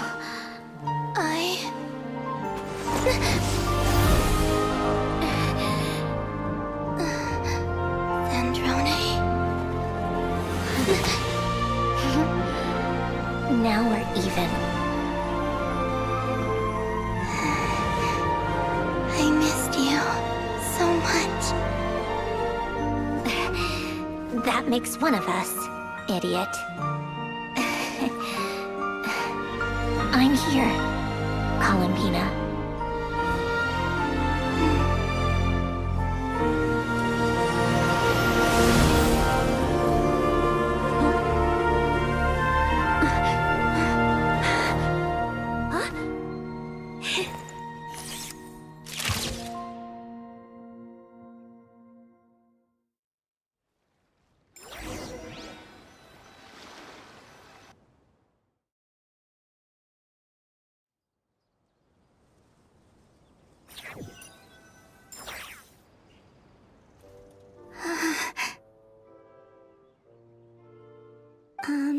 Sandrone. Don't ruin the moment. Or I'll start thinking about how you teleported me to a random location after I explicitly told you to stop doing that. And scene! Bravo! Bravo! We got it! This is exactly the ending I was hoping for. Huh? Where did you just go, Miss Columbina? You vanished, and then the next second you were back hugging this, new friend here. That was all on camera? Yeah. Well, the camera was already rolling and it happened so fast, so... yeah. Hold on. This must be... Yep, my best friend. The one I was looking for. I never thought I'd actually get to see her again. I'm just... so happy. Plus, the film got a happy ending too. It's all thanks to you, Sandrone. Sandrone? You couldn't stop being annoying for 1 second! Columbina!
As expected, going to the opera house is the true way to enjoy a film. You get to see the audience's reaction in real time, too. The ending seemed to be received quite well. Paimon can't believe you let us include that in the final cut, Sandrone! You even agreed to help us reshoot a couple of shots. Thanks a million. Most of it was caught on camera already, so it's not like I had much of a choice. Besides, the film I'm in is going to be anything less than perfect. What are you laughing at? Nothing. It was just interesting to see us on screen together. I'm glad this moment is going to be preserved forever. Just a pity we didn't take home the Farina Award this time around. Well, artistic films can rarely compete with commercial ones. You should have prepared yourself for this the minute you changed the script. True. Oh, did I hear someone mention the Farina Award? Come on, don't gloat. I won't. Our crew winning the Farina Award was a team effort after all. Costume design, script adaptation. Ooh, and the practical effects were so realistic. The flames and explosions even made me jump while we were filming. A lot of the effects were based on actual items the Special Patrol confiscated from criminals. Who knew they'd serve another purpose, right? But it turned out amazing! Really brought the thrilling scenes from the novel to life. Fontaine's film industry is seriously impressive. Which film did you vote for, Silali? Isn't it obvious? Great Detective Herlock, of course! That's the whole reason I'm here! You all should be proud, though. A lot of critics are saying really good things about your film, too. Longing and loss. Searching for something even after it's gone. It's a film that makes you think about life, and how important it is to explore those themes. Well, that is what the art of storytelling is for. Watching a film with friends is so much fun! There's so much to talk about! Ooh, let's throw a celebration later then! We're all old friends. Oh, we could find a place and chat to our heart's content. How about the Winglet? That's perfect! Friends and family are more than welcome too. So if you want to bring people, don't be shy. You all can head over first and make yourselves at home. I'll bring over some refreshments in a bit. I just have one more stop to make first. Can I come? Fine. Not like you'd listen if I tried to stop you.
Yes. Here lies Lord Artificer, Elaine Gaeltan. This is his grave. Oh. I'm sorry, Ellen. I'm sorry this is the first time I've been back since leaving Fontaine. I should have come to see you more often. I got your gift. I even cleaned up one of the Nartsitzenkreuz Ordo's messes along the way. Our home is just as quiet and warm as it always was. The flowers in the garden are still thriving. I'll make sure to tend to them more often from now on. Polonia received irreparable damage in battle. I should have taken better care of your invention. I'm sorry. Polonia was family to me. Just like you. You always said I was a fast learner. But I'm not so sure. It took me far too long to learn the things that truly matter. I never said this to you back then, but... Thank you for creating me. For giving me the chance to experience life. Being your family meant everything to me. Absolutely everything. Can I say a few words as well, Sandrone? Don't need my permission. Hello, Mr. Guillotin. I'm Sandrone's friend. You don't need to worry. Sandrone is doing great. Not only is she a brilliant scholar, she's made a whole bunch of friends, too. And she takes great care of them. As if... She'll never admit it, but she's always there when her friends need it the most. I wouldn't even be here without her. So, if she ever needs help, her friends will be there in a heartbeat, including me. That's what best friends are for. Columbina. What else? Oh, she likes drinking bitter coffee, listening to piano music when she can't sleep. Turns out she even likes giving hugs. No, wait! Don't tell him all that! Huh? I don't understand. I didn't think you'd want to hide things from him. Well, yeah. But there are still things I don't want to say. Okay. I'll come by myself and tell him for you then. That's not what I meant! All right. Enough with the speeches. If no one has anything else to add, let's just leave it there. Should we say a few words too? Kinda seems like Columbina said it all. Oh, great idea!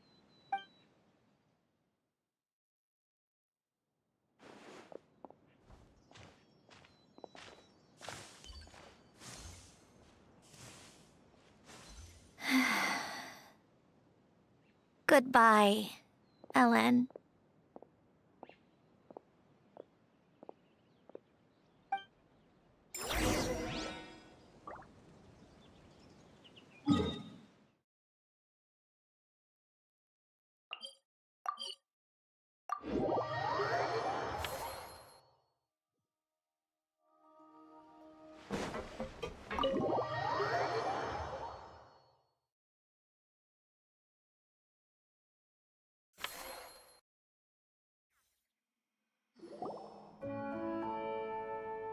You made it!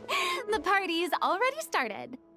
Oh, but, you didn't bring anyone else along? I thought you headed out to invite some friends. We did invite a friend, actually. She'll be here soon. She's even bringing some desserts to have over tea. You should join us later, Miss Farina. I do love a tea party. Then don't mind if I do. This seems like a fun occasion. Let's go talk with everyone. Good idea! We'll introduce you to all our old friends.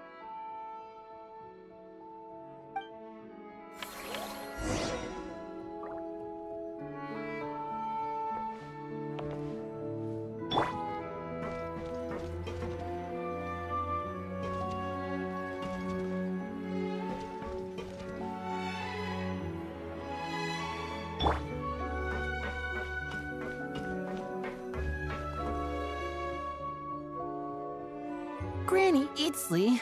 You're really not going to let us borrow these cute little stuffed toys for our magic show? First of all, Seat Lalin and Eats Papa are Chi-Chi meal. They have inauspicious stars sealed within them, and they're my helpers, not toys.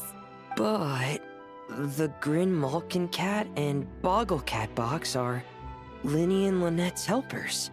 And they still make good partners on stage. Agreed. We've never had a Chi-Chi meal pop out of our hats before. It would be quite the surprise. I think the audience would love it. If this was the Masters of the Night Wind, these kids wouldn't have even had the guts to say my name, let alone pester me like this. I'm terrible at dealing with requests like this. Oh, Traveler, quick, save me! You think you're so funny. Lady Sandrone. Lady Columbina. Hello. Don't look at me like that. I don't have any mechanisms for you to break. Don't be fooled by my sister's demeanor, Lady Sandrone. She's just as delighted as the rest of us to have you back. Well, I suppose when I'm not so busy, I could find some time when Arlecchino is around and bring over a few gifts to the House of the Hearth. You're too kind, Lady Sandrone. I'm sure just your visit alone would make Father more than happy. I just need to borrow them for a bit. I'll pull them out of my hat, give them a quick hug, then give them straight back. When did hugging become a part of it? Oh! I could lend you pair, so you have something to hug in the meantime. He gives really good hugs. I don't need something to hug in the meantime. The issue was never the hugs. How about this? You can have 2 VIP tickets right next to each other. Excellent view. Right next to each other? Yep, super quiet. No one will bother you. I'm sure you'll have a great time. Fine. Wait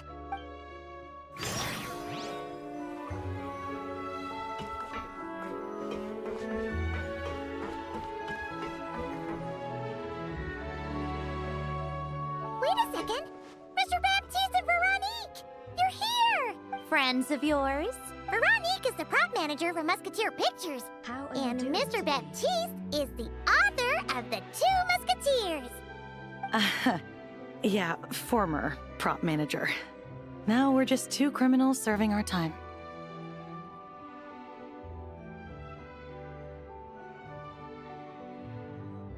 Thanks to Duke Risley and Nurse Sigewin looking out for us. Not too bad, actually. You make it sound like I'm giving you special treatment. I just think the method of justice you chose to pursue is one people can respect. You are far too modest, Your Grace. The only reason we were even able to come to the surface for the festival is because you fought for it. It's also just good for the physical and mental health of the prisoners in general.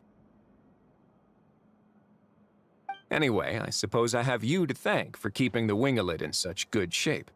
I never knew she could look so striking. I didn't do anything special. It was mostly the Traveler and the others. Don't sell yourself short, Miss Guillotin. You are the current captain, after all. In light of that, I have to ask, do you mind if I leave up some of the installations so the people back at the fortress can also enjoy the aquarium? Huh? Like I said before, I just think it would be good for the inmates who clean and maintain the winglet to see their work put to good use. Besides, maintaining an aquarium is sure to be a lot more interesting than scrubbing rust off the walls and deck. Oh, of course I don't mind. I'm grateful you even want to keep it. Great. Then it's decided. That's amazing, Sandrone. We should go hang out at the Fortress of Meripede later, then. You do know you just invited me to hang out in prison, don't you?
What a dream come true!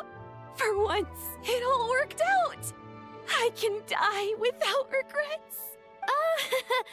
Let's not get too ahead of ourselves, Director Lapine Pauline. What was in that piece of cake you just handed her, Escoffier? Maritime flowers, eggs, flour, same as all the other pieces. What, you think I tampered with it? Playing a detective in real life now too, are we? Oh, it's so delicious. I'm so happy. My life has peaked.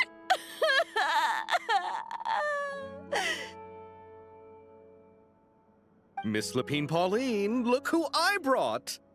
Master! Wait, what happened to your face? Why are you crying? Never mind my face. Here, let me introduce you. This is Miss Charlotte and Miss Escoffier. Things are sounding lively over here. Oh, look who it is! Perfect timing.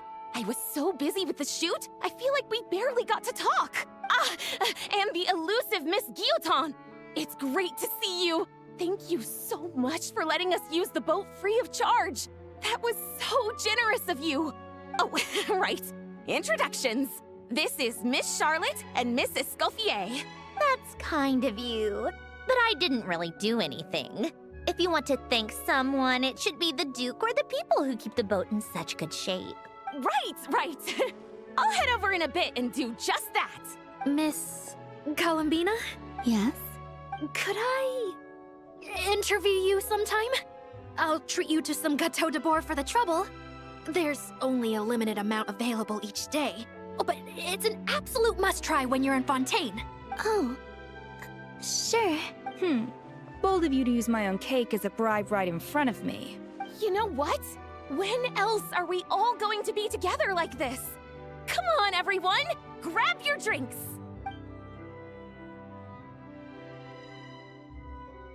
Are we going to toast?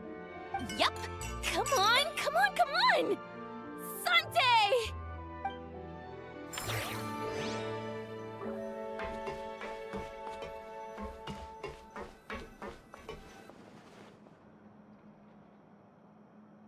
You made it. Sorry for starting the celebrations without you. No worries at all. We're just glad everyone's having such a great time. Oh, right. You've probably seen them around already, but let us introduce you for real. This is... Miss Columbina and Miss Guillotin, right? Oh, we saw the film you were in. It was so touching. Yep. This one started bawling her eyes out right next to me in the theater. I know. I didn't bring nearly enough tissues. Thanks. We saw your film too. I memorized all your names. Oh, guess we can skip the introductions then. Our effects were pretty over the top, right? Some of the extras in the big scenes were actual members of the Spina di Rosula. So basically, your contribution was creating realistic-looking chaos. That wasn't the only realistic aspect. Miss Chevres and Miss Emily were also kind enough to lend their expertise on criminal investigations and forensics. Oh, it was nothing. I was just honored to take part and help out. Wow! No wonder your film turned out so good. You basically had an expert in every field. Talk about a stacked crew. Oh, speaking of, want to join in on a round of tabletop troupe later, Miss Columbina and Miss Guillotin? I mean, what better place for a party than a party? Here we go again. That sounds interesting. Yes! Persuasion successful! What about you, Miss Guillotin? I guess one round couldn't hurt. Critical success!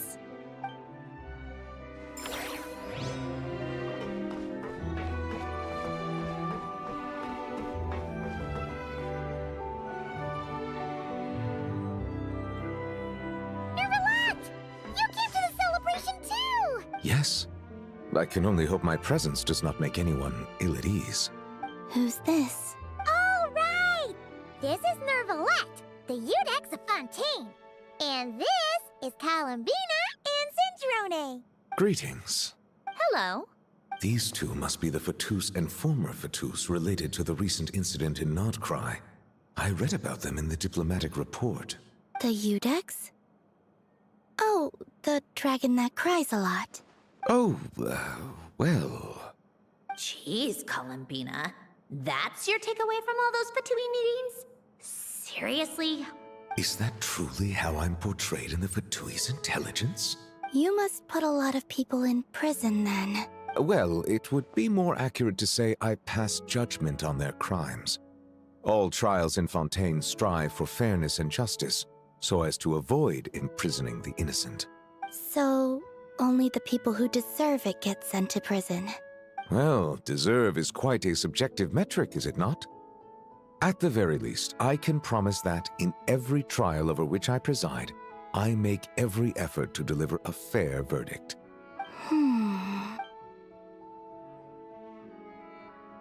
Yeah.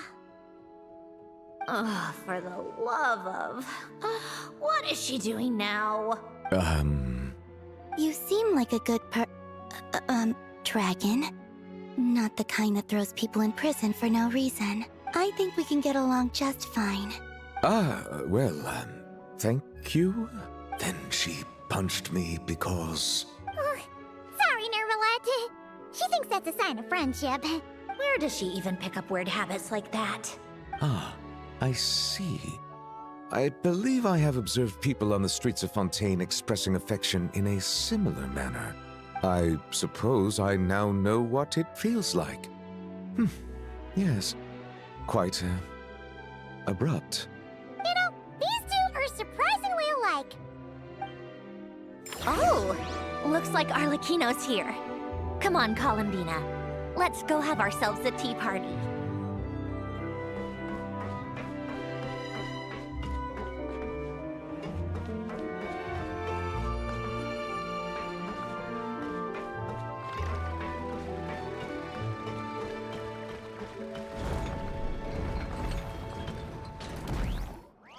Well, it's been quite some time since the three of us gathered to drink tea like this.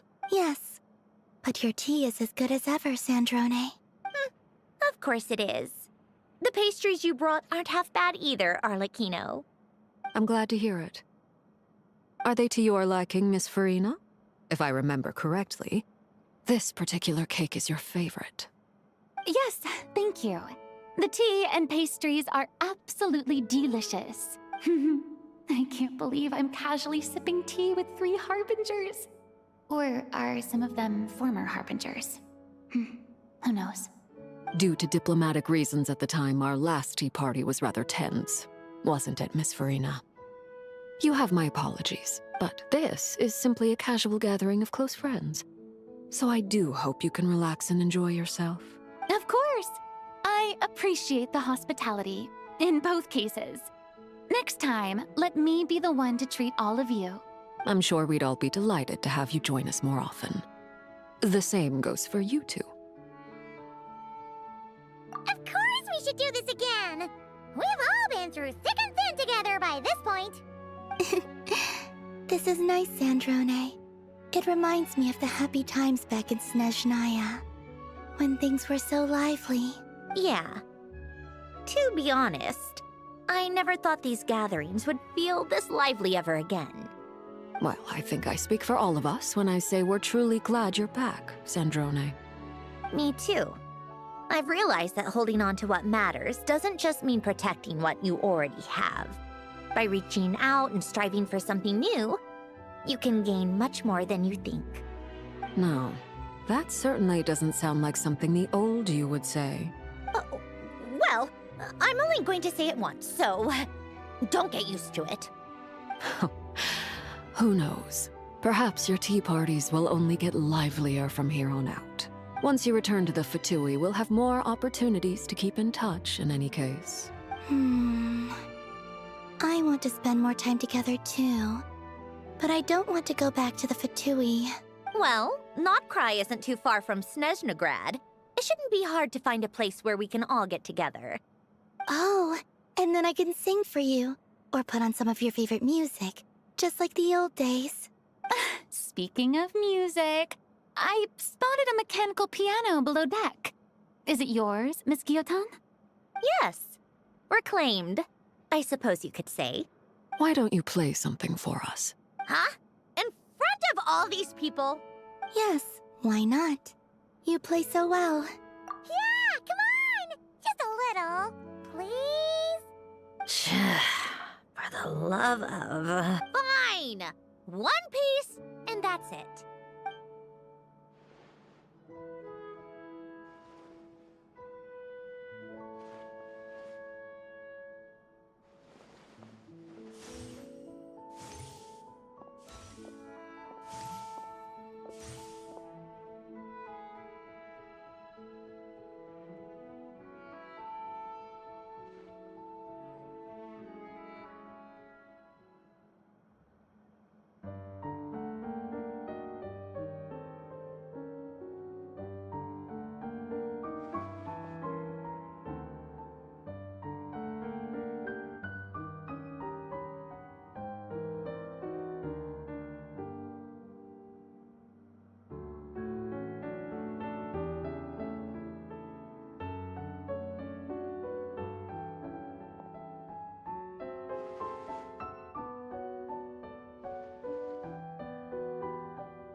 Musketeer pictures. Everyone ready? I'm not sure I should be in this one. Of course you should. You might have primarily helped out another crew this time, but you're still a member of Musketeer Pictures. All right, thanks. I'll still stand a bit off to the side, though. Can I be in the picture too? Of course, Miss Veronique. I would have loved to have you in the last one, too, if circumstances had allowed it. Thank you, Director Xavier. Do I really have to be front and center? You're one of the lead actors! Of course you do! Nervous, Sandrone? No. All right. Look at the camera. And 3, 2, 1. Musketeer Pictures!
Or speak for themselves.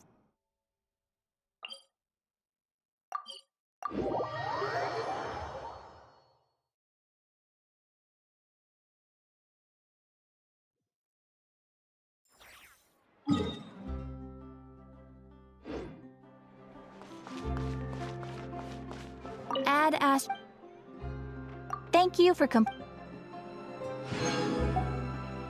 Ad Astra...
Welcome, Kmade.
Nice to meet you.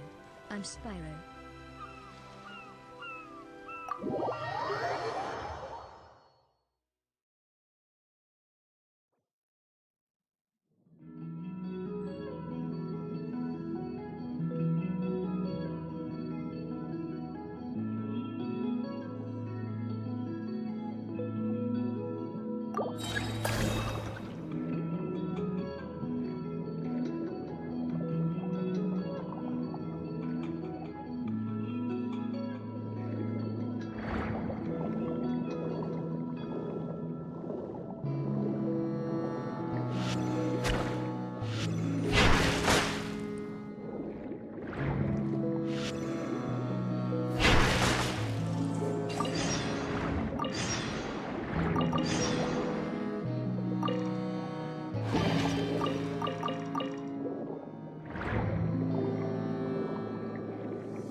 Traveler and Paimon. Miss Gyuton mentioned you've been running an aquarium. Naturally, I accepted her invitation to come serve as a marine consultant. Great! With head nurse Siegeween around, we won't have to worry about the little fishies getting sick. Since you asked me to look after the animals at the Chevalmoran Film Fantasyland, I've picked up a few tricks of the trade. It turns out looking after animals isn't all that different from caring for patients. Well, the well-behaved ones at least. But that's the thing. Not all fish are well-behaved. So on top of looking after the ones you already have, I have a few ideas for inpatient therapy that I'd like to discuss. The word from Officer Seth is that certain wild fish have been getting unusually aggressive lately. Apparently, they're attacking other creatures, as well as divers and even small boats. I was wondering if we could invite them to the aquarium for some rest and relaxation. At the very least, it'll keep them from causing any more trouble. Once they're here, I can look for a way to cure their sudden bad temper. That way, we can help the fish and the waters return to normal. And you can add some unique guest performers to your aquarium. What a wonderful idea! All right. I'll give you all the intel I have on where to find those aggressive fish. The rest is up to you.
Oh, you've been bringing back so many fish lately.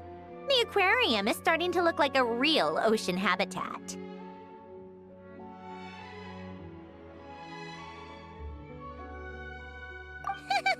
We're practically pro fishy fetchers already. You appear to take great pride in your work. You betcha. But behind the sense of accomplishment, there's something else. Something more like...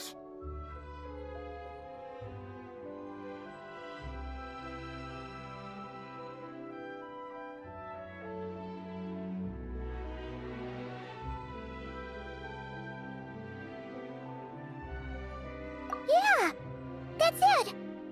That's how Paimon's feeling underneath. Why's that? Paimon's not sure. It just feels like something's missing. Oh, that's it. We're missing visitors to come and admire our amazing handiwork. You're saying you want to open the aquarium to visitors? Would that not be okay?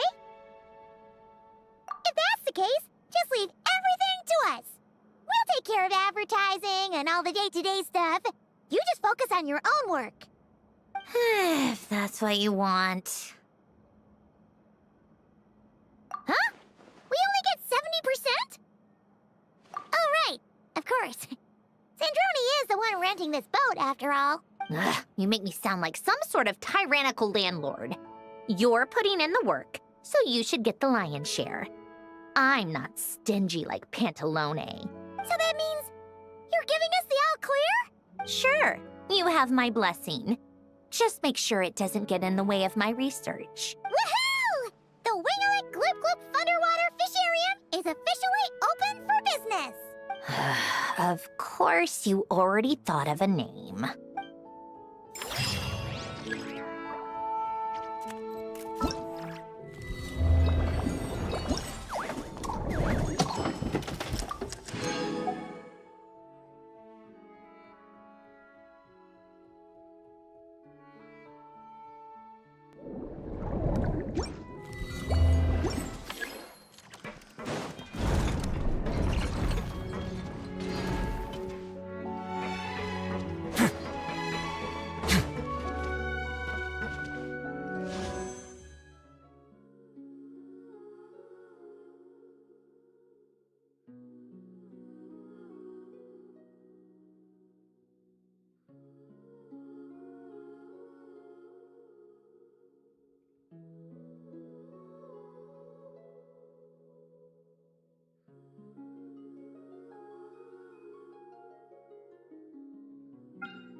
Traveler.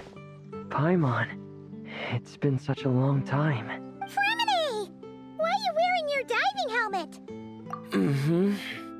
Things down there have been a bit hectic lately. There are so many more divers right now, all in a frenzy to salvage sunken cargo. All I can do is try my best to lend a hand. The sooner we finish cleaning up, the sooner these extra divers can go back to their day jobs, and the sooner the seas can go back to their usual peace and quiet. I see.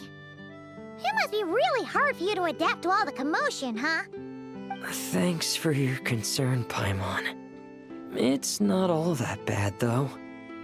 I've actually made a few extra finds. Things like unclaimed jewelry and antiques. Father said that if I salvage any pretty or valuable things, I should bring them here. She said you'd be able to find a use for them. Huh. Arlecchino sure is thoughtful. If you've got any pretty-looking ornaments that nobody wants anymore, we could use them to decorate the aquarium. Or even better, why don't we go salvaging with you? Are you sure? I wouldn't want to waste your precious time. Don't you worry about that. You already said we can keep any ownerless goodies you find. But how can we let you do all the work yourself? Taking the fruits of someone else's labor while we sit here twiddling our thumbs doesn't sit well with Paimon. In that case, I'll share everything the other divers have told me. Hopefully, that'll help narrow down your search. If you find anything that takes your fancy, feel free to make good use of it. However, some things are wanted by their owners, so if you find one of those, you'll need to return it. Understood! Please stay safe and don't stray into unfamiliar waters. If you run into danger, make sure to surface as quickly as it's safe to do so.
take a break?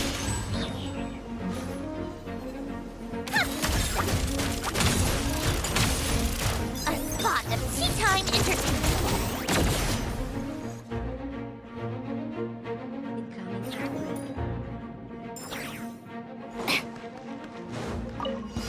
Yeah.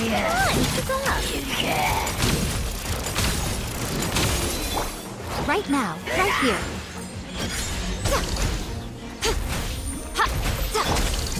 Take a break? Yeah. How tiresome. What a joke. Take a break? You'll regret. Right now, right here. I'm always watching. Rise.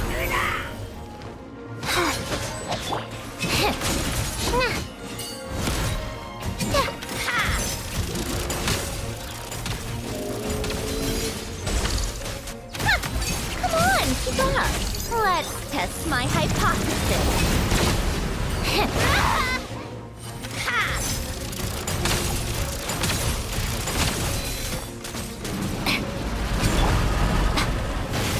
Emerge. Right now.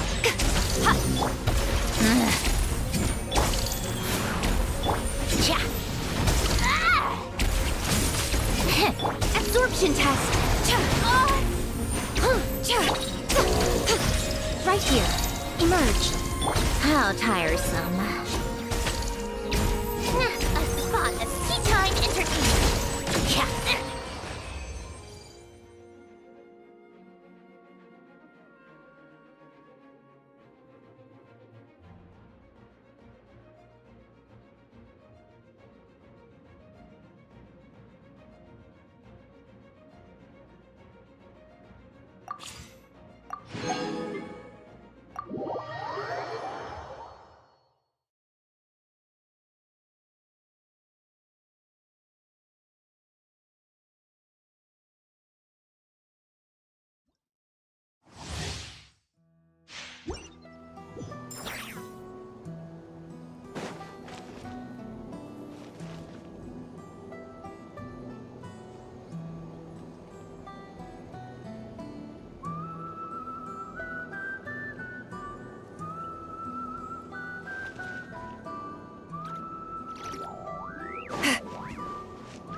Show no mercy!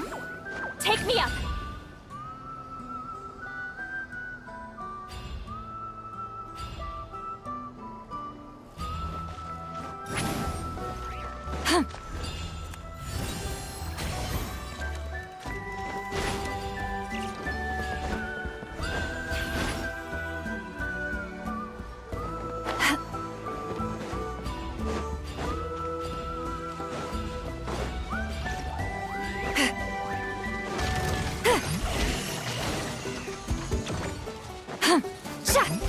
Get to work! Gotta dash. Freeze! Oh, so sorry. You two! Time to end them!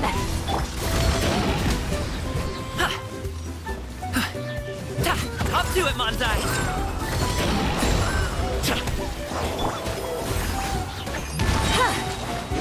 Eat Laline! Eat Papa! Get him!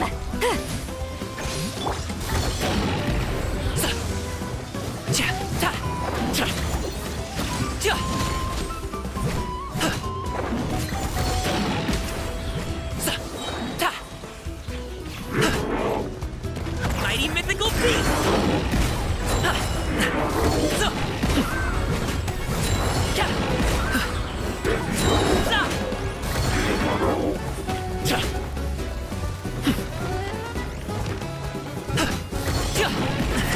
The feeling's mutual.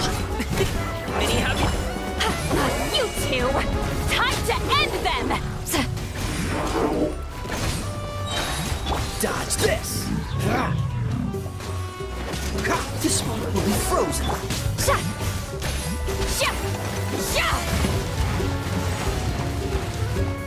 Ha! eyes! Sha! Watch out! Deep Lolline! He's Papa! Get him!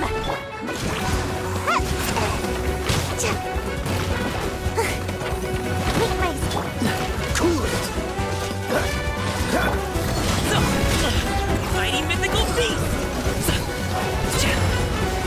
Show no mercy! Sha! I'm out of here. Oh, so sorry. Suffer the wrath of Eden!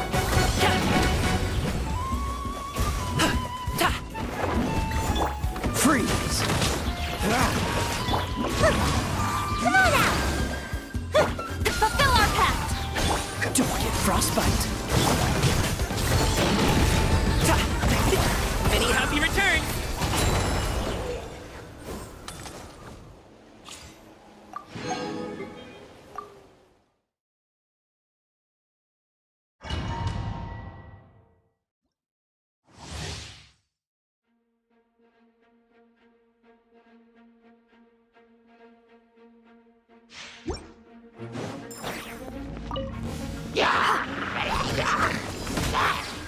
Eyes on me!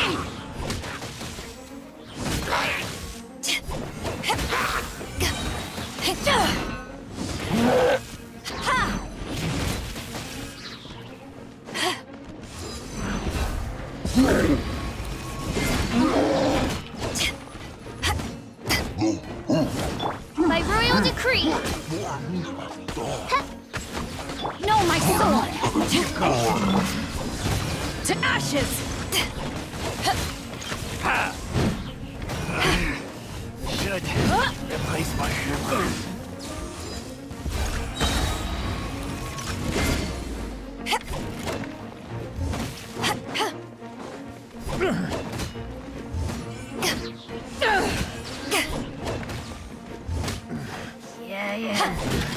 Power that ended Haishan!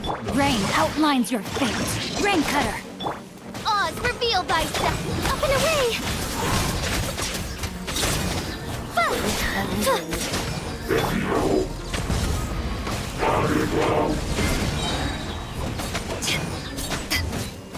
As you wish, main Fräulein. Swift is the swan.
Have you ever seen any stickers on my back? Do me a favor and take them off. No?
ZZZZZ.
Incoming ad break.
ZZZZ.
self-introductions.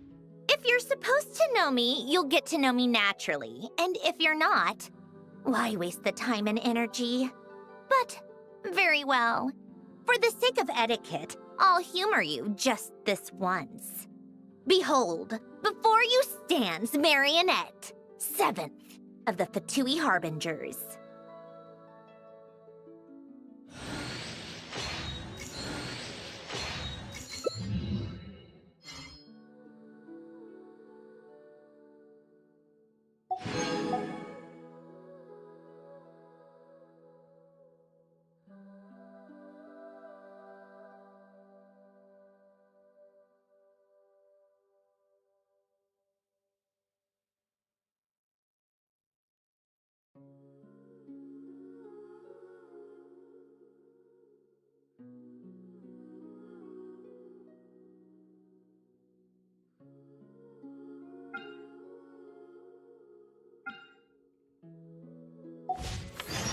Huh?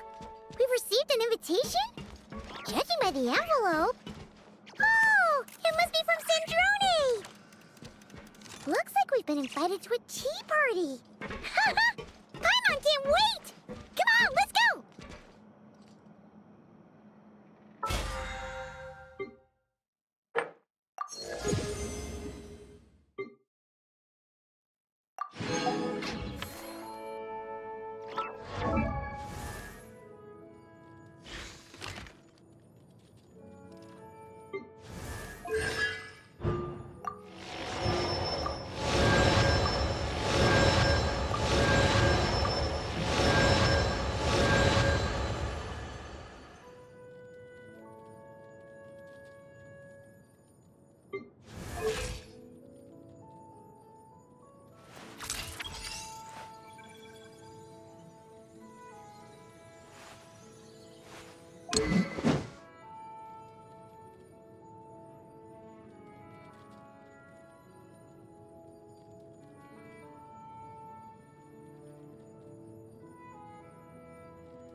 inoculation underway.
It's about time we threw another tea party, don't you think?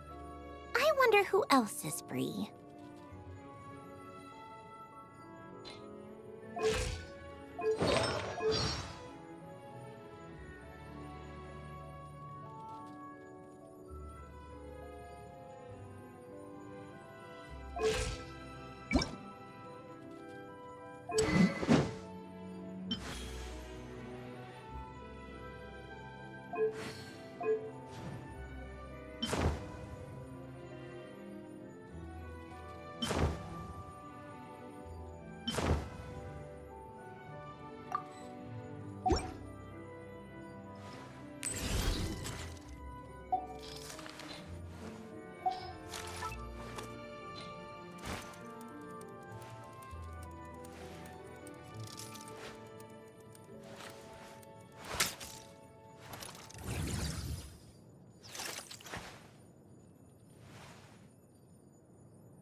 Time to verify my formulae.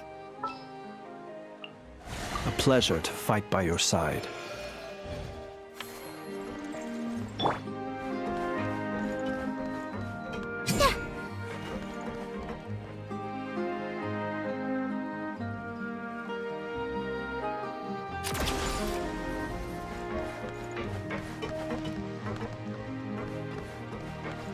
Come on, keep up. Pick up the pace. Pick up the pace.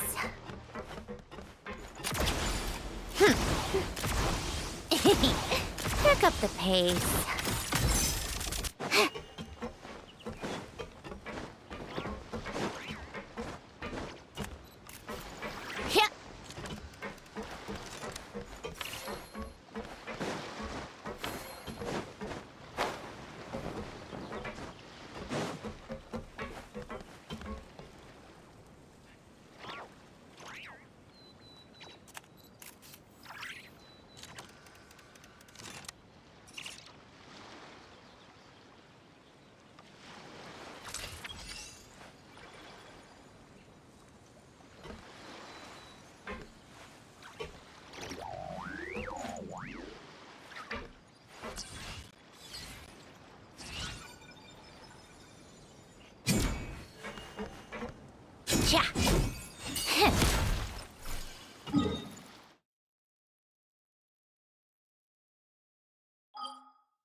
We've never been here before. Where is this exactly? Huh? Look! That person over there! Why is she here? Paimon thought she'd be at Silvermoon Hall! Huh. Funny how life works sometimes. Let's go over and say hi!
Does she have something to do? Yeah. Paimon doesn't think she'll run into any trouble, but better safe than sorry. Let's go.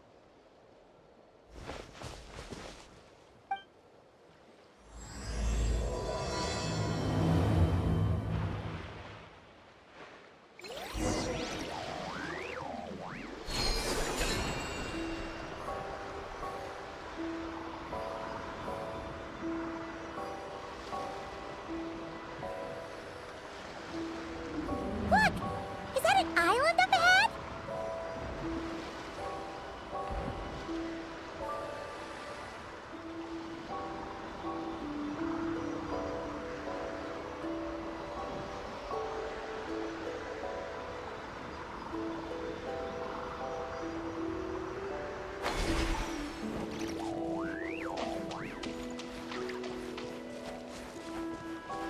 Huh, what?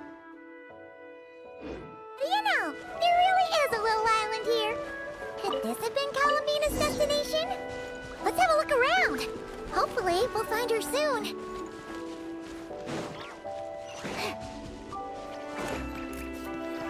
Where are those Kohenki going? Do you think they saw Columbina? Come on, let's follow them!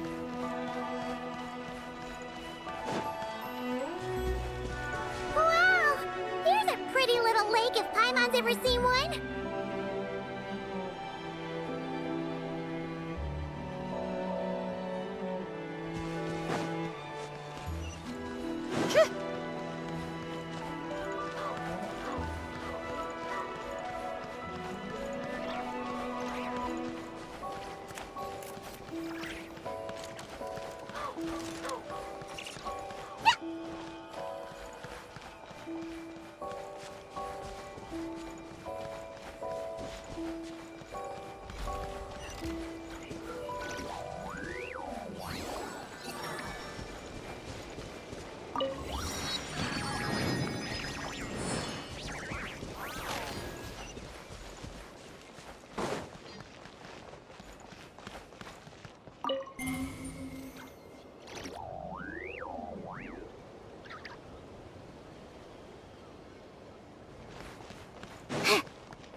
Dragon's secret source automatons! Could this place have something to do with them?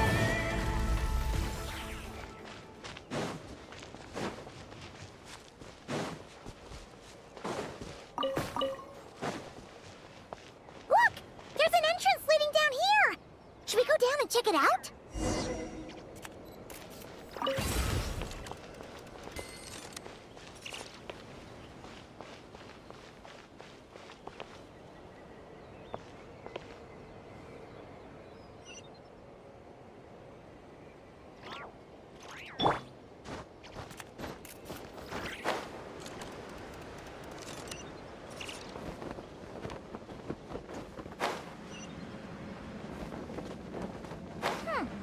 Why do these rocks look kind of floaty?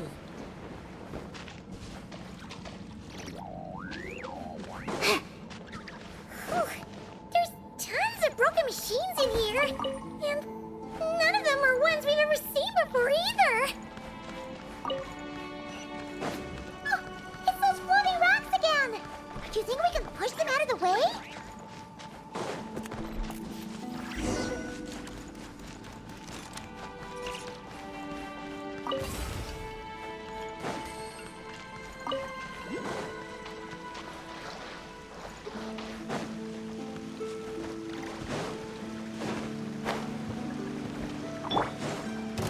Observe.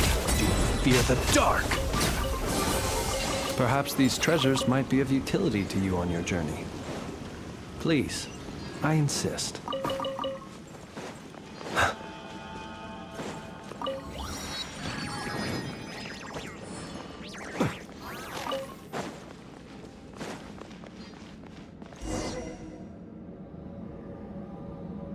Oh, these look like ruins. Huh? What are those rings? Looks like they've fallen onto the ground or something.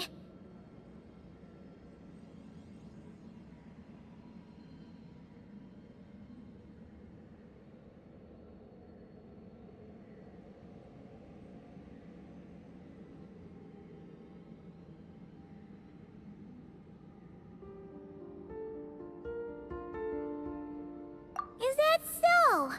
In that case, could this glowing sign next to it be a manual, maybe? Let Paimon see. Alert! Alert! Oh! Darn it! Paimon triggered some kind of intruder alarm! Alert! Alert! Power transmission has ceased. Please head to the generator room to activate backup power. Oh, so it's just out of power! Ugh! Paimon almost jumped out of her skin! What? Come on! Paimon's way classier than that. You mean... Oh, right! If Columbina came here to do something, she'd totally need to turn on the power first. Genius! Alrighty then, let's go!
The generator room.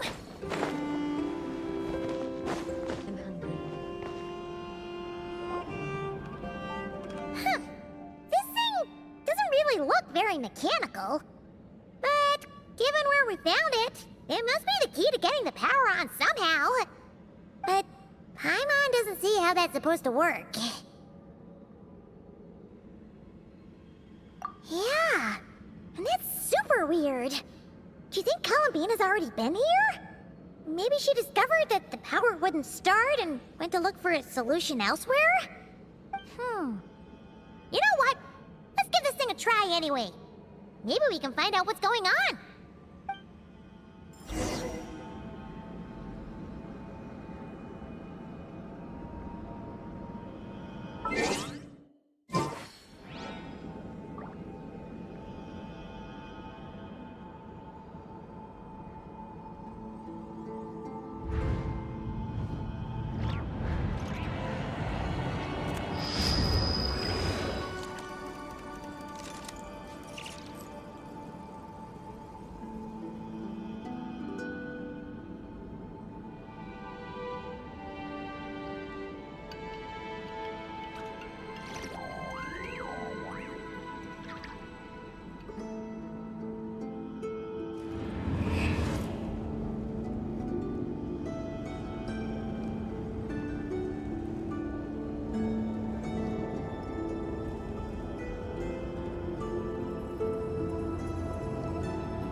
People ought not be so frightened of ghosts.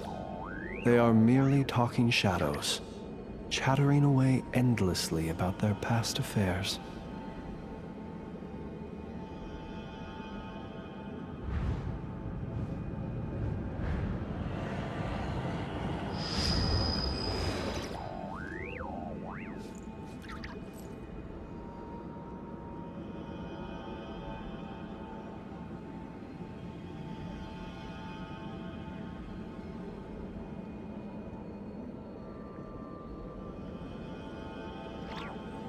He who wishes to peer into the abyss needs simply to wander through Nodcry on a misty night. The march of the wild hunt will be sure to drag him into the darkness.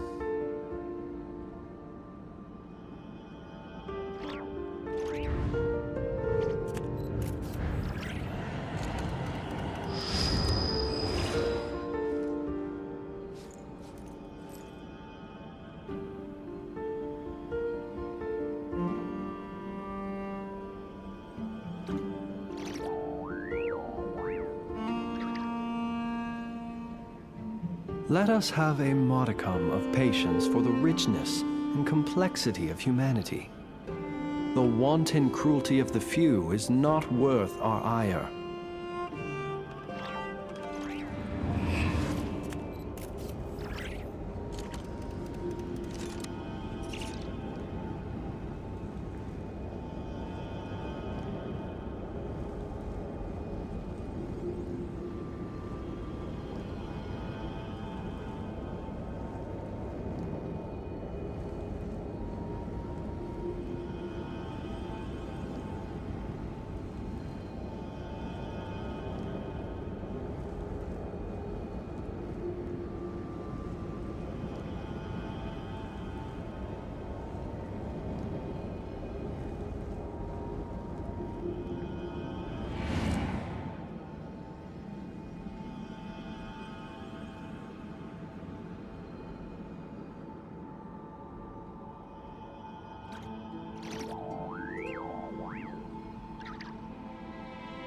People ought not be so frightened of ghosts. They are merely talking shadows, chattering away endlessly about their past affairs.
He who wishes to peer into the abyss needs simply to wander through Nodcry on a misty night. The march of the wild hunt will be sure to drag him into the darkness.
have run into this problem and then gone to look somewhere else.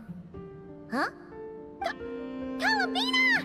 Thank goodness we finally found you! Surprised to see us? We were worried you might be in trouble, so we followed you here. Hmm?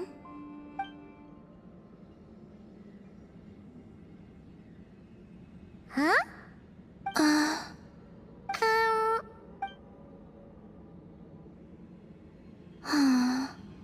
What's wrong? Are you trying to use telepathy like Nicole? Just so you know, we aren't hearing anything. Okay, now you're starting to worry, Paimon. Is someone threatening you? If that's the case, just blink.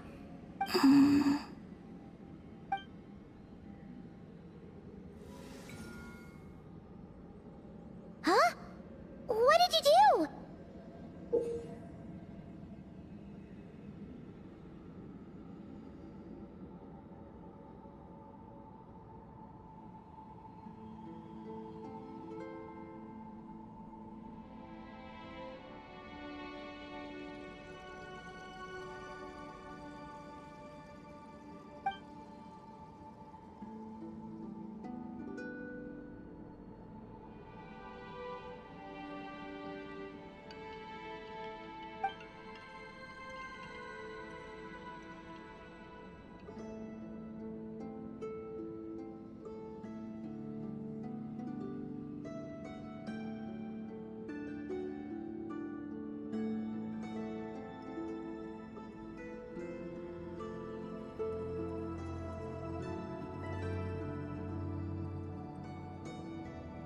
Do you want us to activate this? Well, I'm not sure what's going on, but it looks like Columbina wants us to activate this device. We should give it another try. You can use the power Columbina just gave you to activate this thing, right?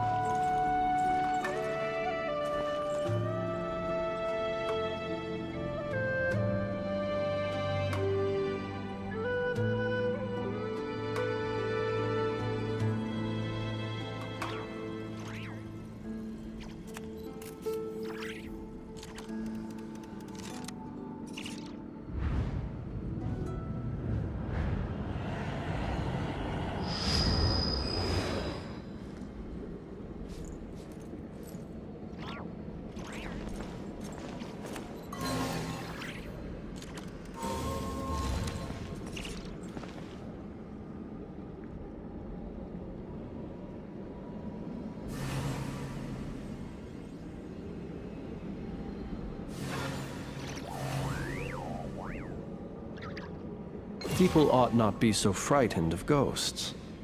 They are merely talking shadows, chattering away endlessly about their past affairs.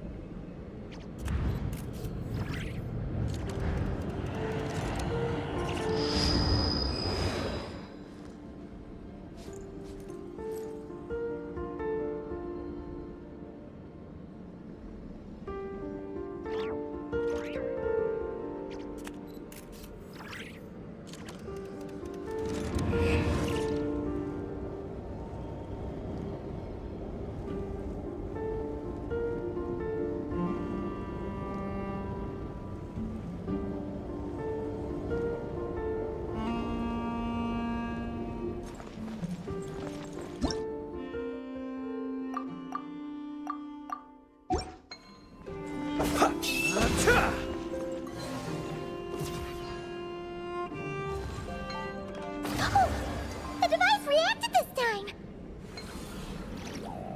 But these things on the ground, they're for transferring energy, right? We gotta figure out a way to get them flowing again! To the abyss needs simply to wander through Nodcry on a misty night. The march of the wild hunt will be sure to drag him into the darkness.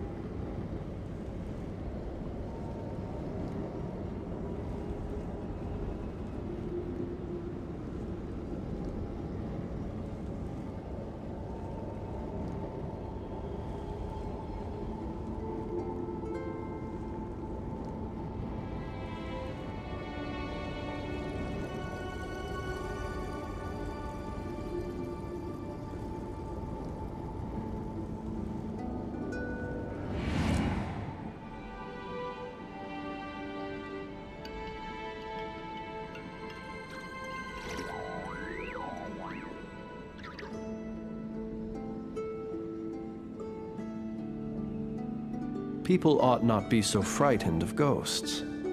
They are merely talking shadows, chattering away endlessly about their past affairs.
He who wishes to peer into the abyss needs simply to wander through nothing.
Columbine, huh?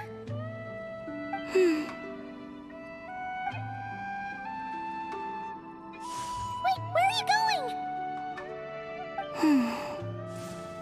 We better catch up with her.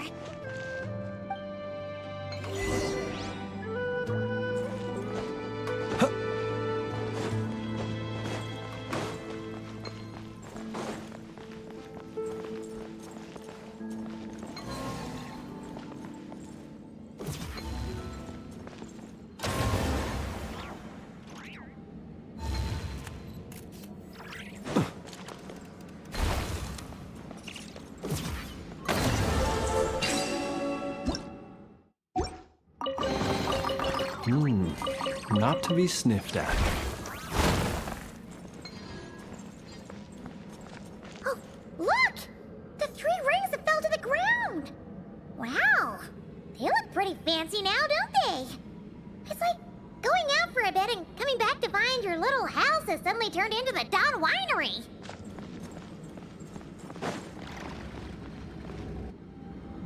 Calculating celestial orbits.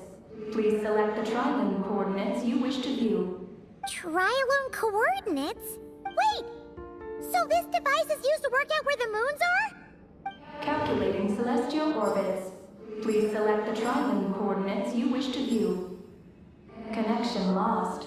Failed to locate target. Calculating celestial orbits. Please select the trilane coordinates you wish to view. Connecting. Target located. Whoa! It actually found the frost moon! But why would they need those coordinates anyways?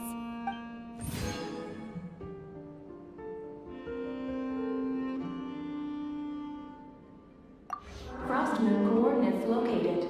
Base engineering blueprints and main control hall route map have been transmitted. Oh! These look like schematics! Whatever these are showing, it looks super awesome! Do you wish to obtain the route map? Please proceed to the main control hall for moon landing preparations.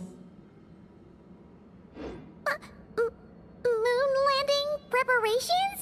Columbina, is this place used for getting to the moon?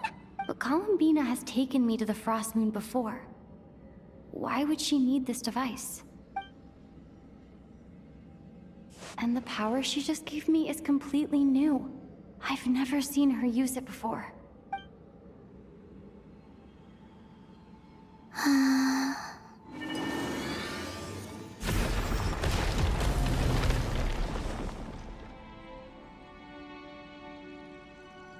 Oh, the door opened! This leads to the main control hall, right? Columbina? Is that where you want us to go?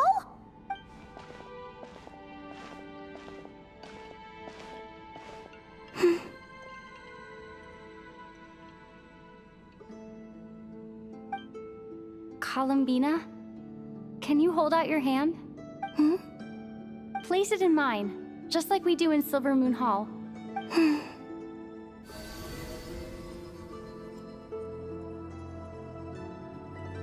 What's all this about?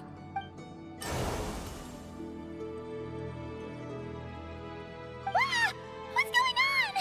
Columbina turned into a black Kohenki! That's not Columbina! What? An imposter?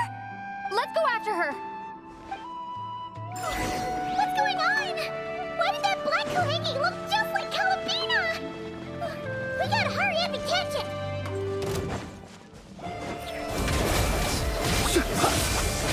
Be silent. To dust. Bow your head.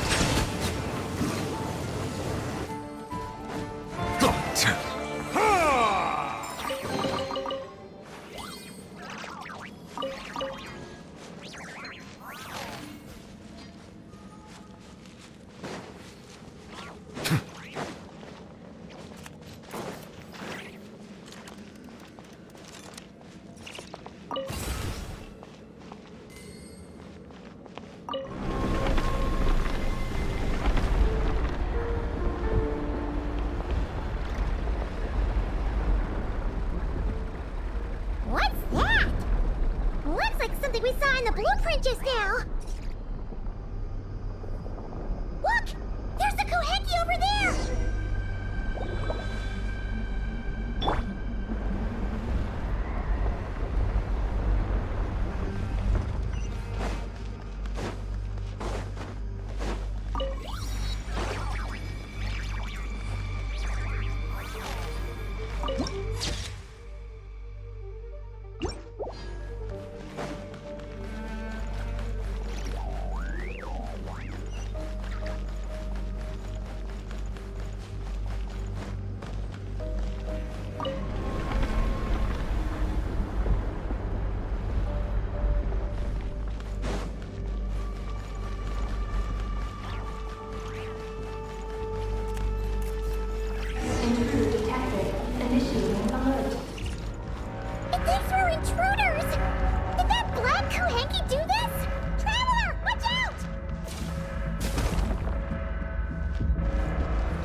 Take cover on the left!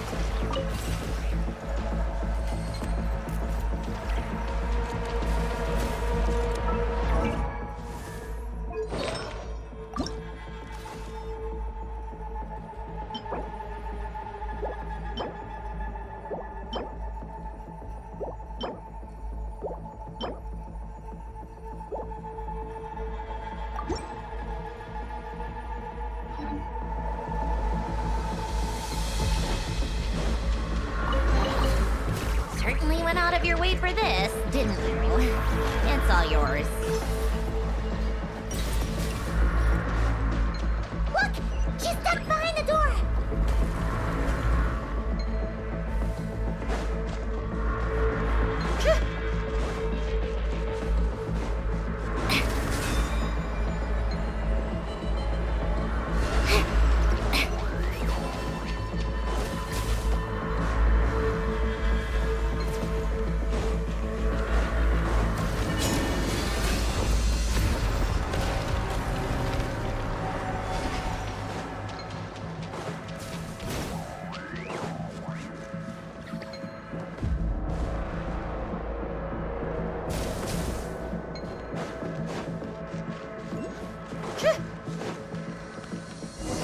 Where are we now? Echo Hickey must have come in here, right?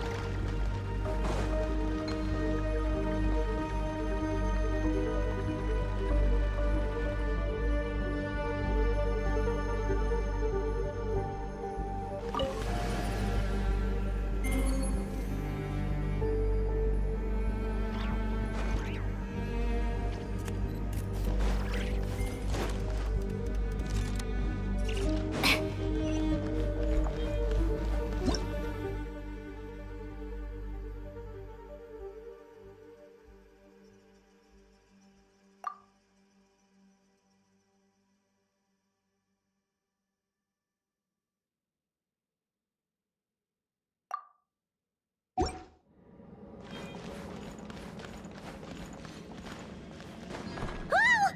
What's going on? How did you manage to jump so high?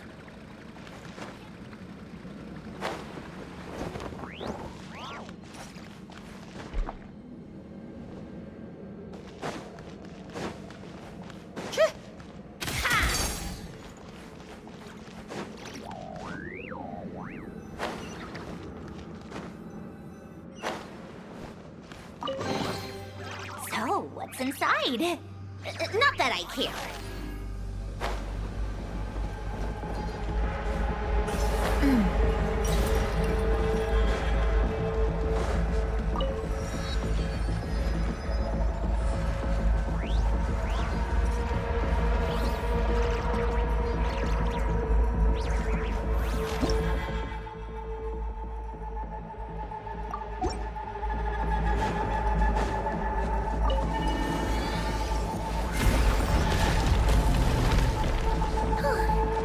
Everything's back to normal. Was it simulating the moon's gravity just now? Looks like they really were preparing for a moon landing.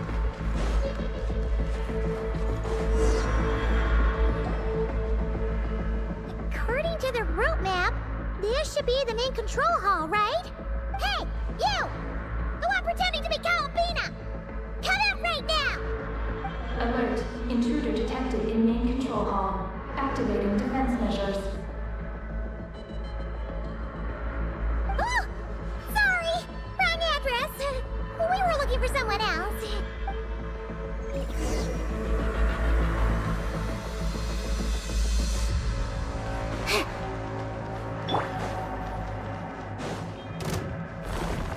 Settle down. Close your eyes. Observe. Fear the dark.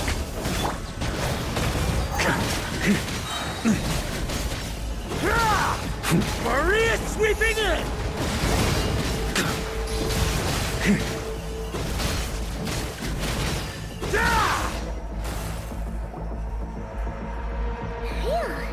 It was no problem for you in the end. That should take care of things, right? Alert. Main control hall defender core destruction confirmed. Initiating self-destruct mode.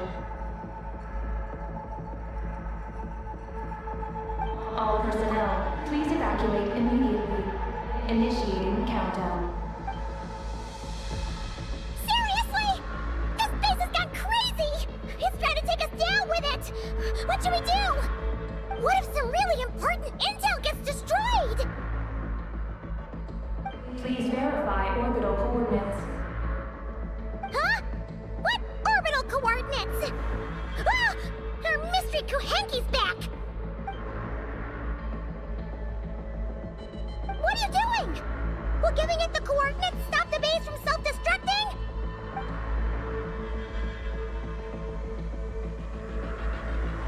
What are the coordinates? Don't panic! Don't panic! Let Paimon think! Please verify orbital coordinates. Paimon remembers now! There were 3 symbols! The simplest looking one was first. Oh no! It's...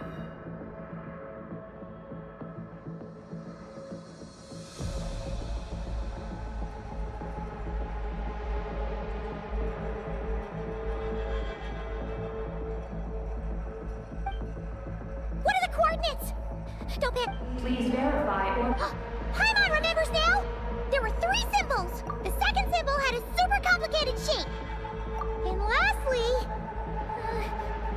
Paimon can't quite remember! But it was probably the same as the second one! Orbital coordinate verification successful. Engine ignition in progress. Please board the lunar spacecraft immediately. Did we make it? Why is the alarm still going off? Was it you talking just now? Hey! Were you about to say Columbina? On the moon? What? Has something happened to her? Rescue? Is she asking us to go save Columbina?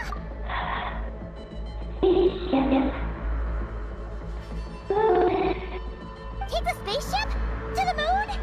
Hey, explain yourself! Oh, what are we gonna do? It feels like this place is gonna blow up any second!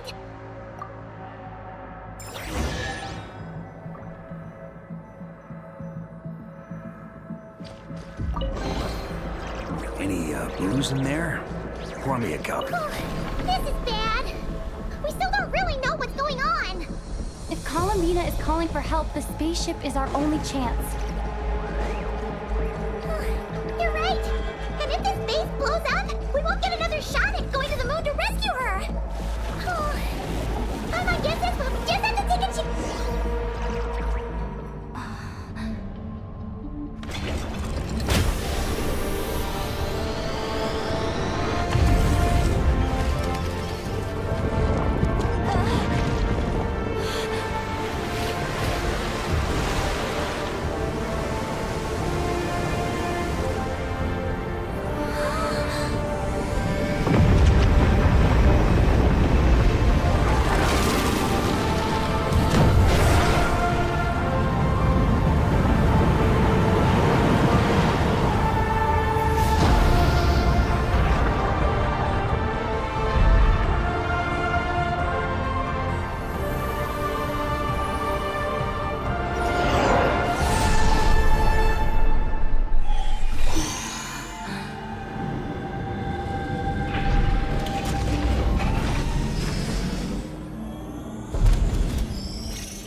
A regular old vanilla adventure, but here we are, flying to the moon!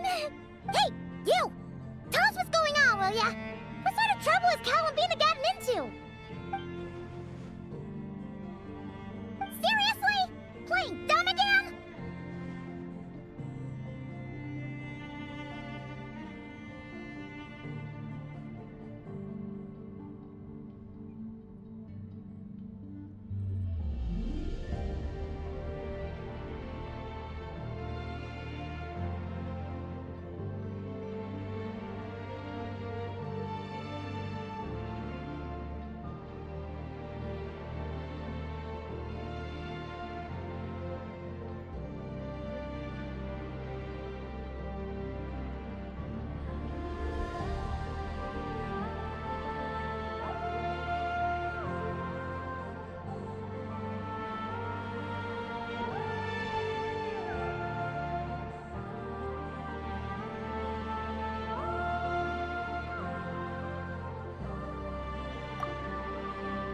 definitely heard you speak just now, right?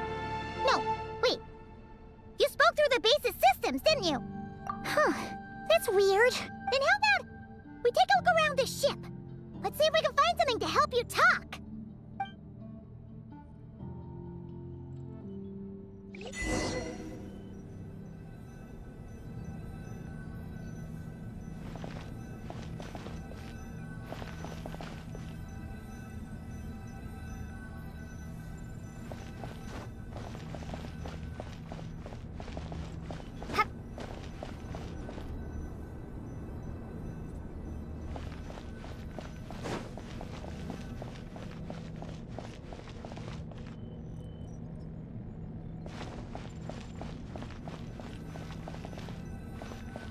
What's this?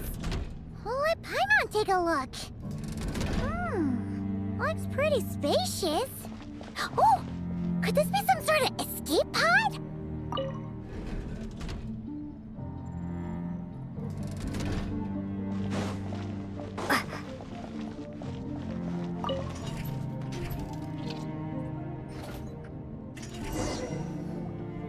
Huh, is this escape pod broken?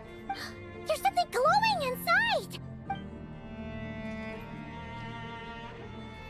Huh?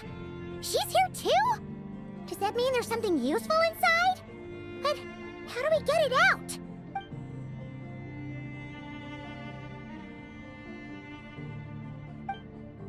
What is that?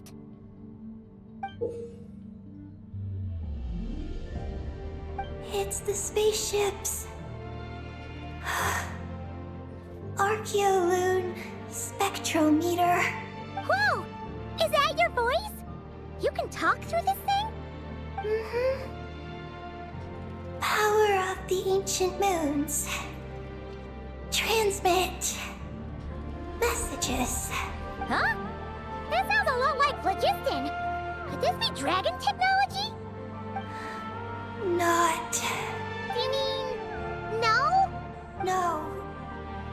Not wrong. Why do you pant so much when you talk? No wonder we ran into their secret source automatons back there. But what does this all have to do with Columbina? Why did you turn into her? Columbina. Moon. Rescue. Did she run into trouble and send you to get help? Not. Not wrong? Not right. Can you take it from the top and tell us the whole story? What exactly is going on? Columbina rescued me on the moon. Huh? She rescued you? So, she hasn't sent us a plea for help? That's right. Then why did you tell us to get on this spaceship? I wanted to go back to the moon, not you. Oh no! In that case, what does that make us? No! How could this happen? We're not that clueless, are we? Hey, you! You're leaving something out, aren't you? You said Columbina rescued you. That means you were in danger. Not. Not what this time? Not wrong? Not right? Not. Sure. Huh? Ugh, this is really starting to get on Paimon's nerves.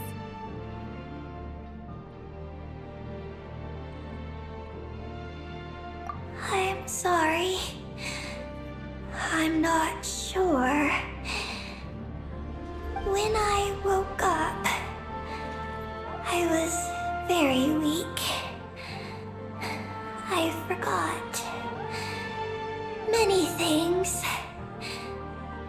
She took me to a place of healing. It was called Silver Moon Hall. Oh, did Columbina tell you to stay there and rest? Then why did you come here? I must return to the moon. There lies my mission. What mission? I forgot. How could you forget something like that? Oh, right. You keep talking about going back to the moon. So, you're not a local Kuhenki from Teyvat? Yes. I belong on the moon. Is Columbina there right now? Yes. If she hasn't left. Well, that explains it. Paimon's got it all figured out now. Columbina wasn't in trouble. She just picked this Kuhenki up while strolling around the moon and sent her to Silver Moon Hall. But our girl's got a little problem. She either doesn't talk at all, or has to pant her way to the finish line. And now the two of us have gone whoosh and flown right out of Teyvat, like a couple of silly animal slimes hit by an arrow.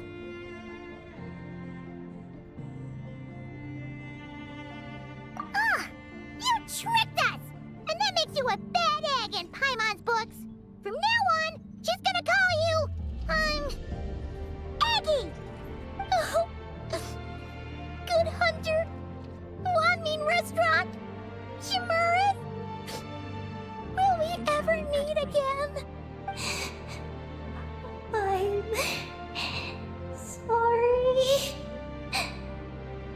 Hey, are those tears? Oh, maybe Paimon was a little too mean. Please don't cry. Psst, Aggie. Paimon isn't really this upset. She's just pretending so that the traveler might buy her more snacks later on. If you play along, we can split the snacks 20-80. All right? Snacks? Anyway, Aggie, you're the one who made us think Columbina was in danger. There's no way we could have sat back and done nothing knowing a friend was in trouble. So, you have to take full responsibility for the situation we're in right now.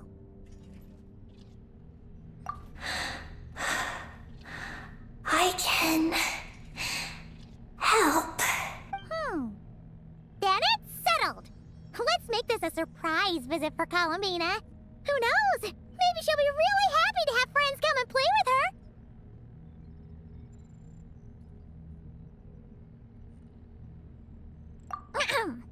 Well, Paimon suddenly realized that we'll soon be famous as the first adventurers to set foot on the moon. One small step for us, one big step for Teyvat, right? And don't you start saying you've already been. Columbina helped you cheat, so that doesn't count. This vessel is about to enter lunar orbit. Please select a landing site. Oh, are we almost there? Let's go check it out!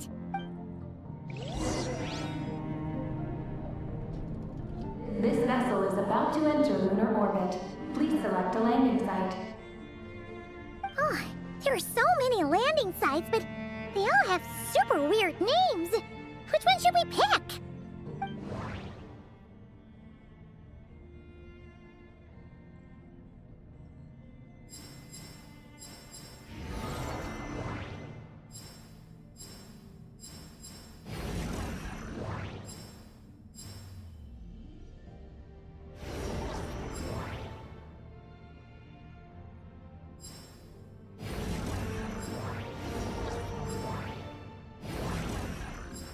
Connection failed. Please select another location. Connection failed. Please select another location.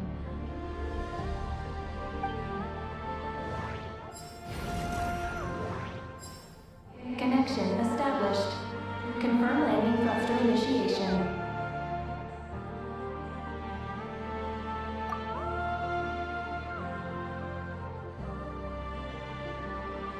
Oh, are we getting ready to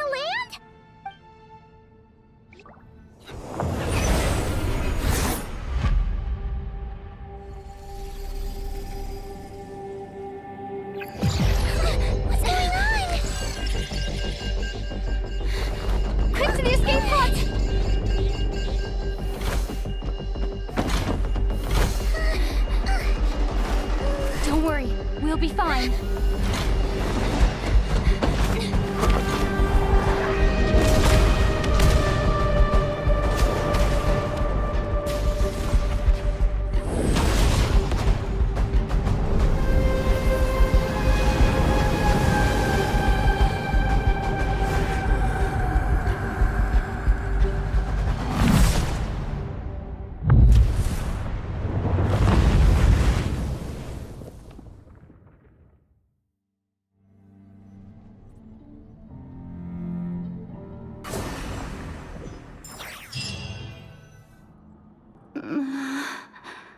What happened? Oh, right. There was an accident on board the spaceship. We got into the escape pods. Did we make moonfall successfully? It seems like I'm still in my escape pod. I need to make sure Paimon's all right.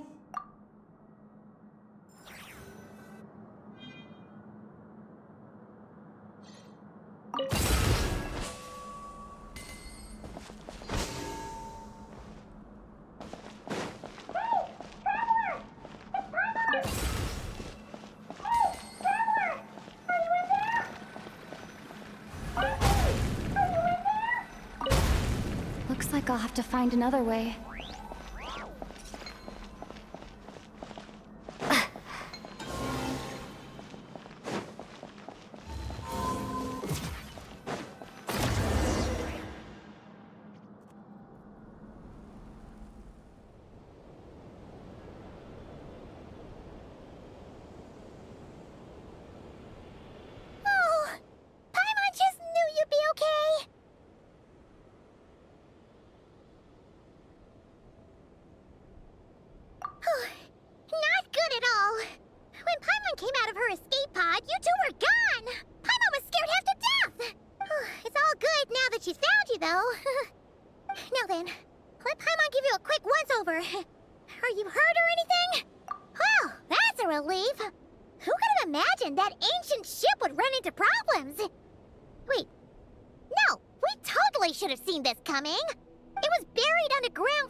After all, it's a miracle that bucket of bolts could even fly! Whatever. The ride was kinda awful, but we still made moonfall in the end! Paimon blames Eggy for distracting us! We totally neglected to give the spaceship a good looking over! Speaking of Eggy, where is she? Paimon remembers she got into an escape pod too. Yeah, Paimon hopes she's okay.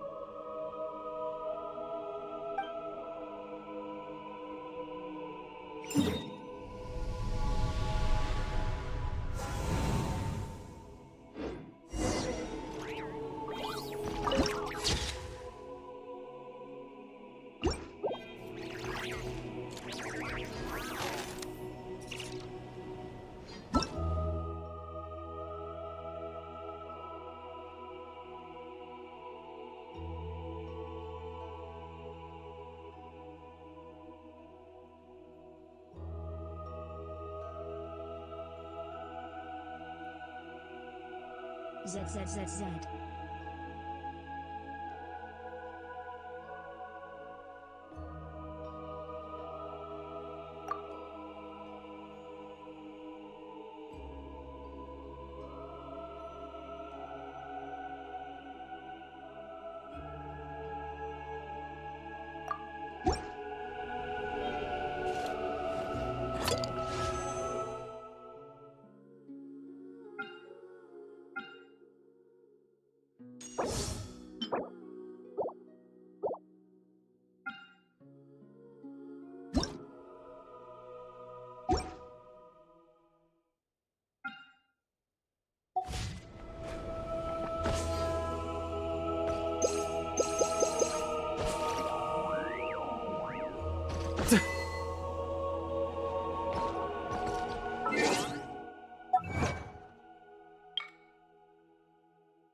Huh?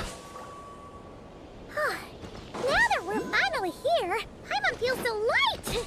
It's just like that simulation back at the base! Speaking of which, Paimon figured it'd be super lonely on the moon, but seeing those buildings up ahead, it doesn't seem that way anymore. They've got to be the dragon's doing too, right? After all. Oh! This is where Paimon crashed! Eggy isn't here! Gotta admit, dragons built those pods super sturdy. Paimon's okay. Paimon sure hopes Eggy's okay too.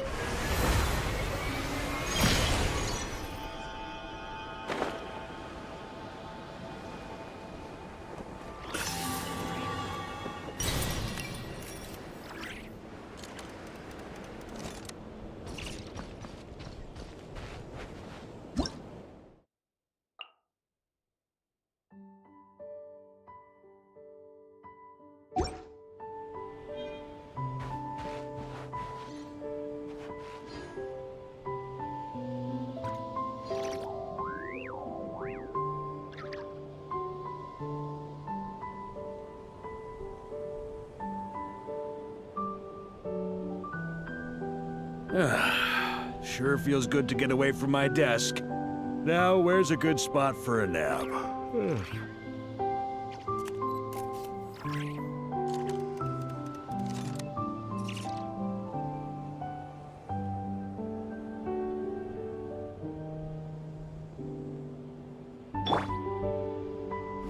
Yeah.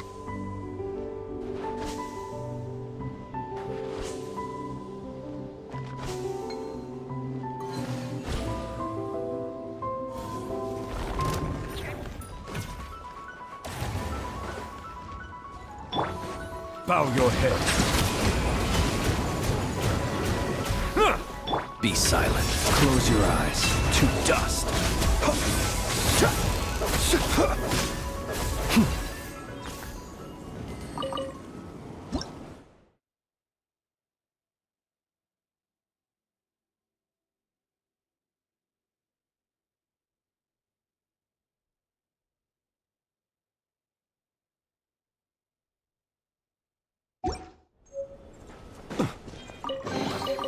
Goodness, how the world has changed. Might I ask, when did the custom of placing treasure chests in every nook and cranny come into fashion?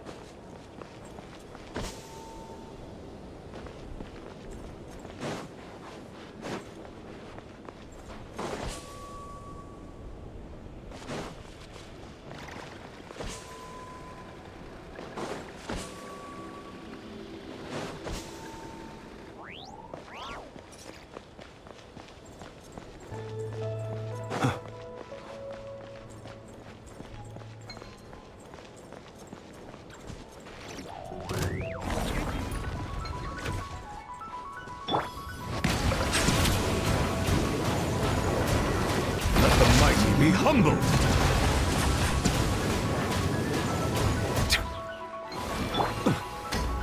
Be silent. Do you fear the dark? Close your eyes.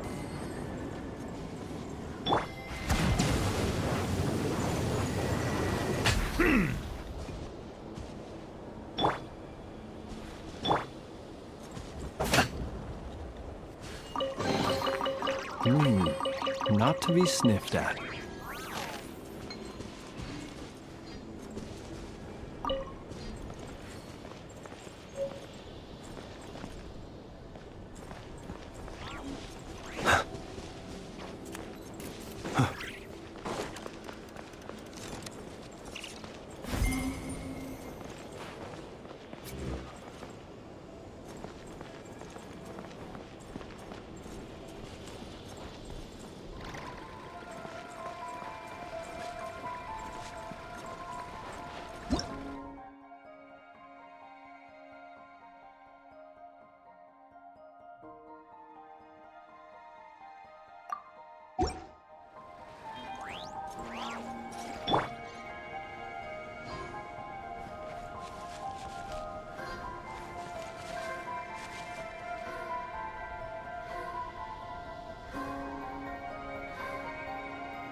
I like music.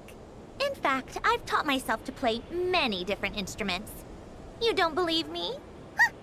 Find me a piano, and I'll show you a thing or two.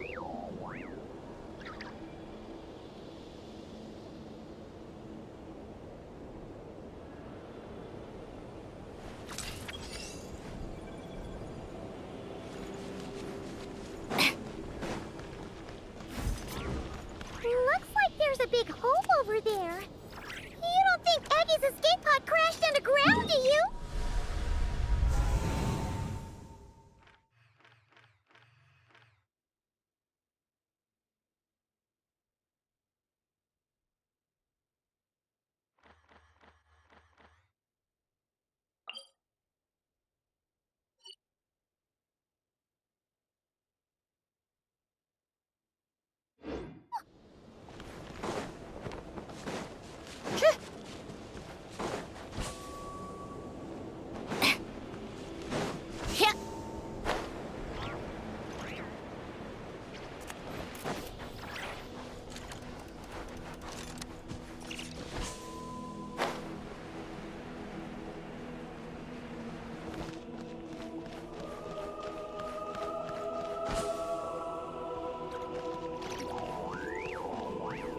Yeah.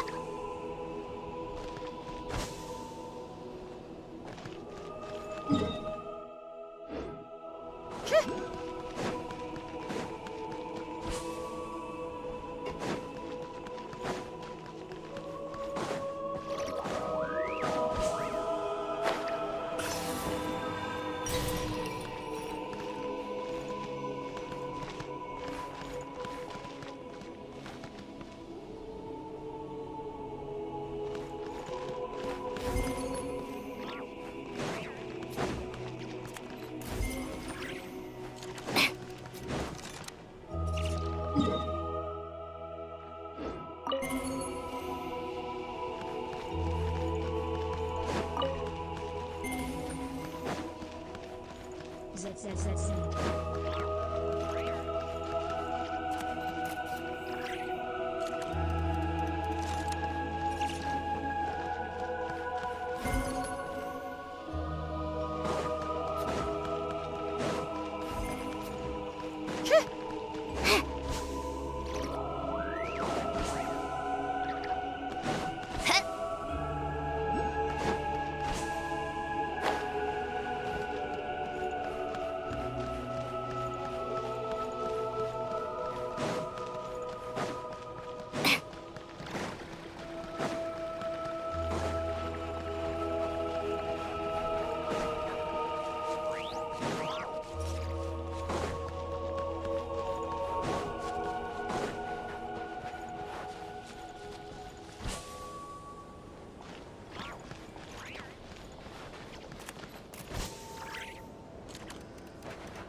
She doesn't seem to be in there.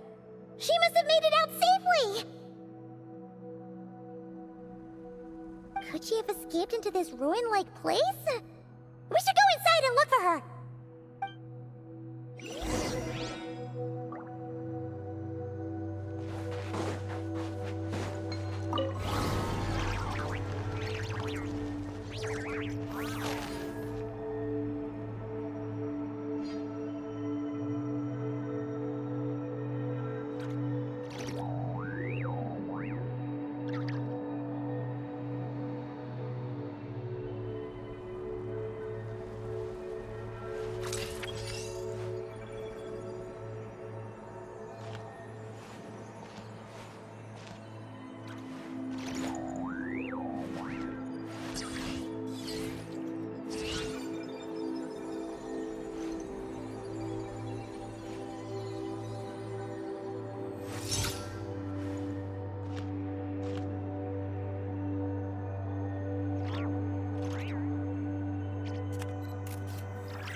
called back to the Zeppeljärni Palace again?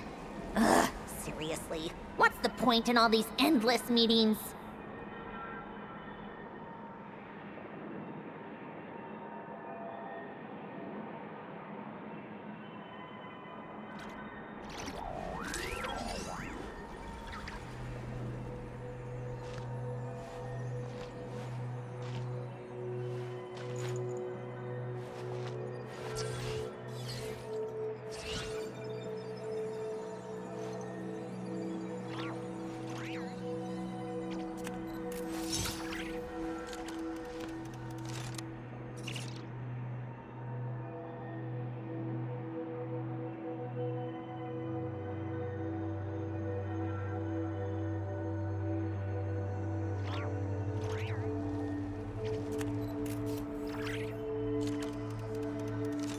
It's about time we throw another tea party, don't you think? I wonder who else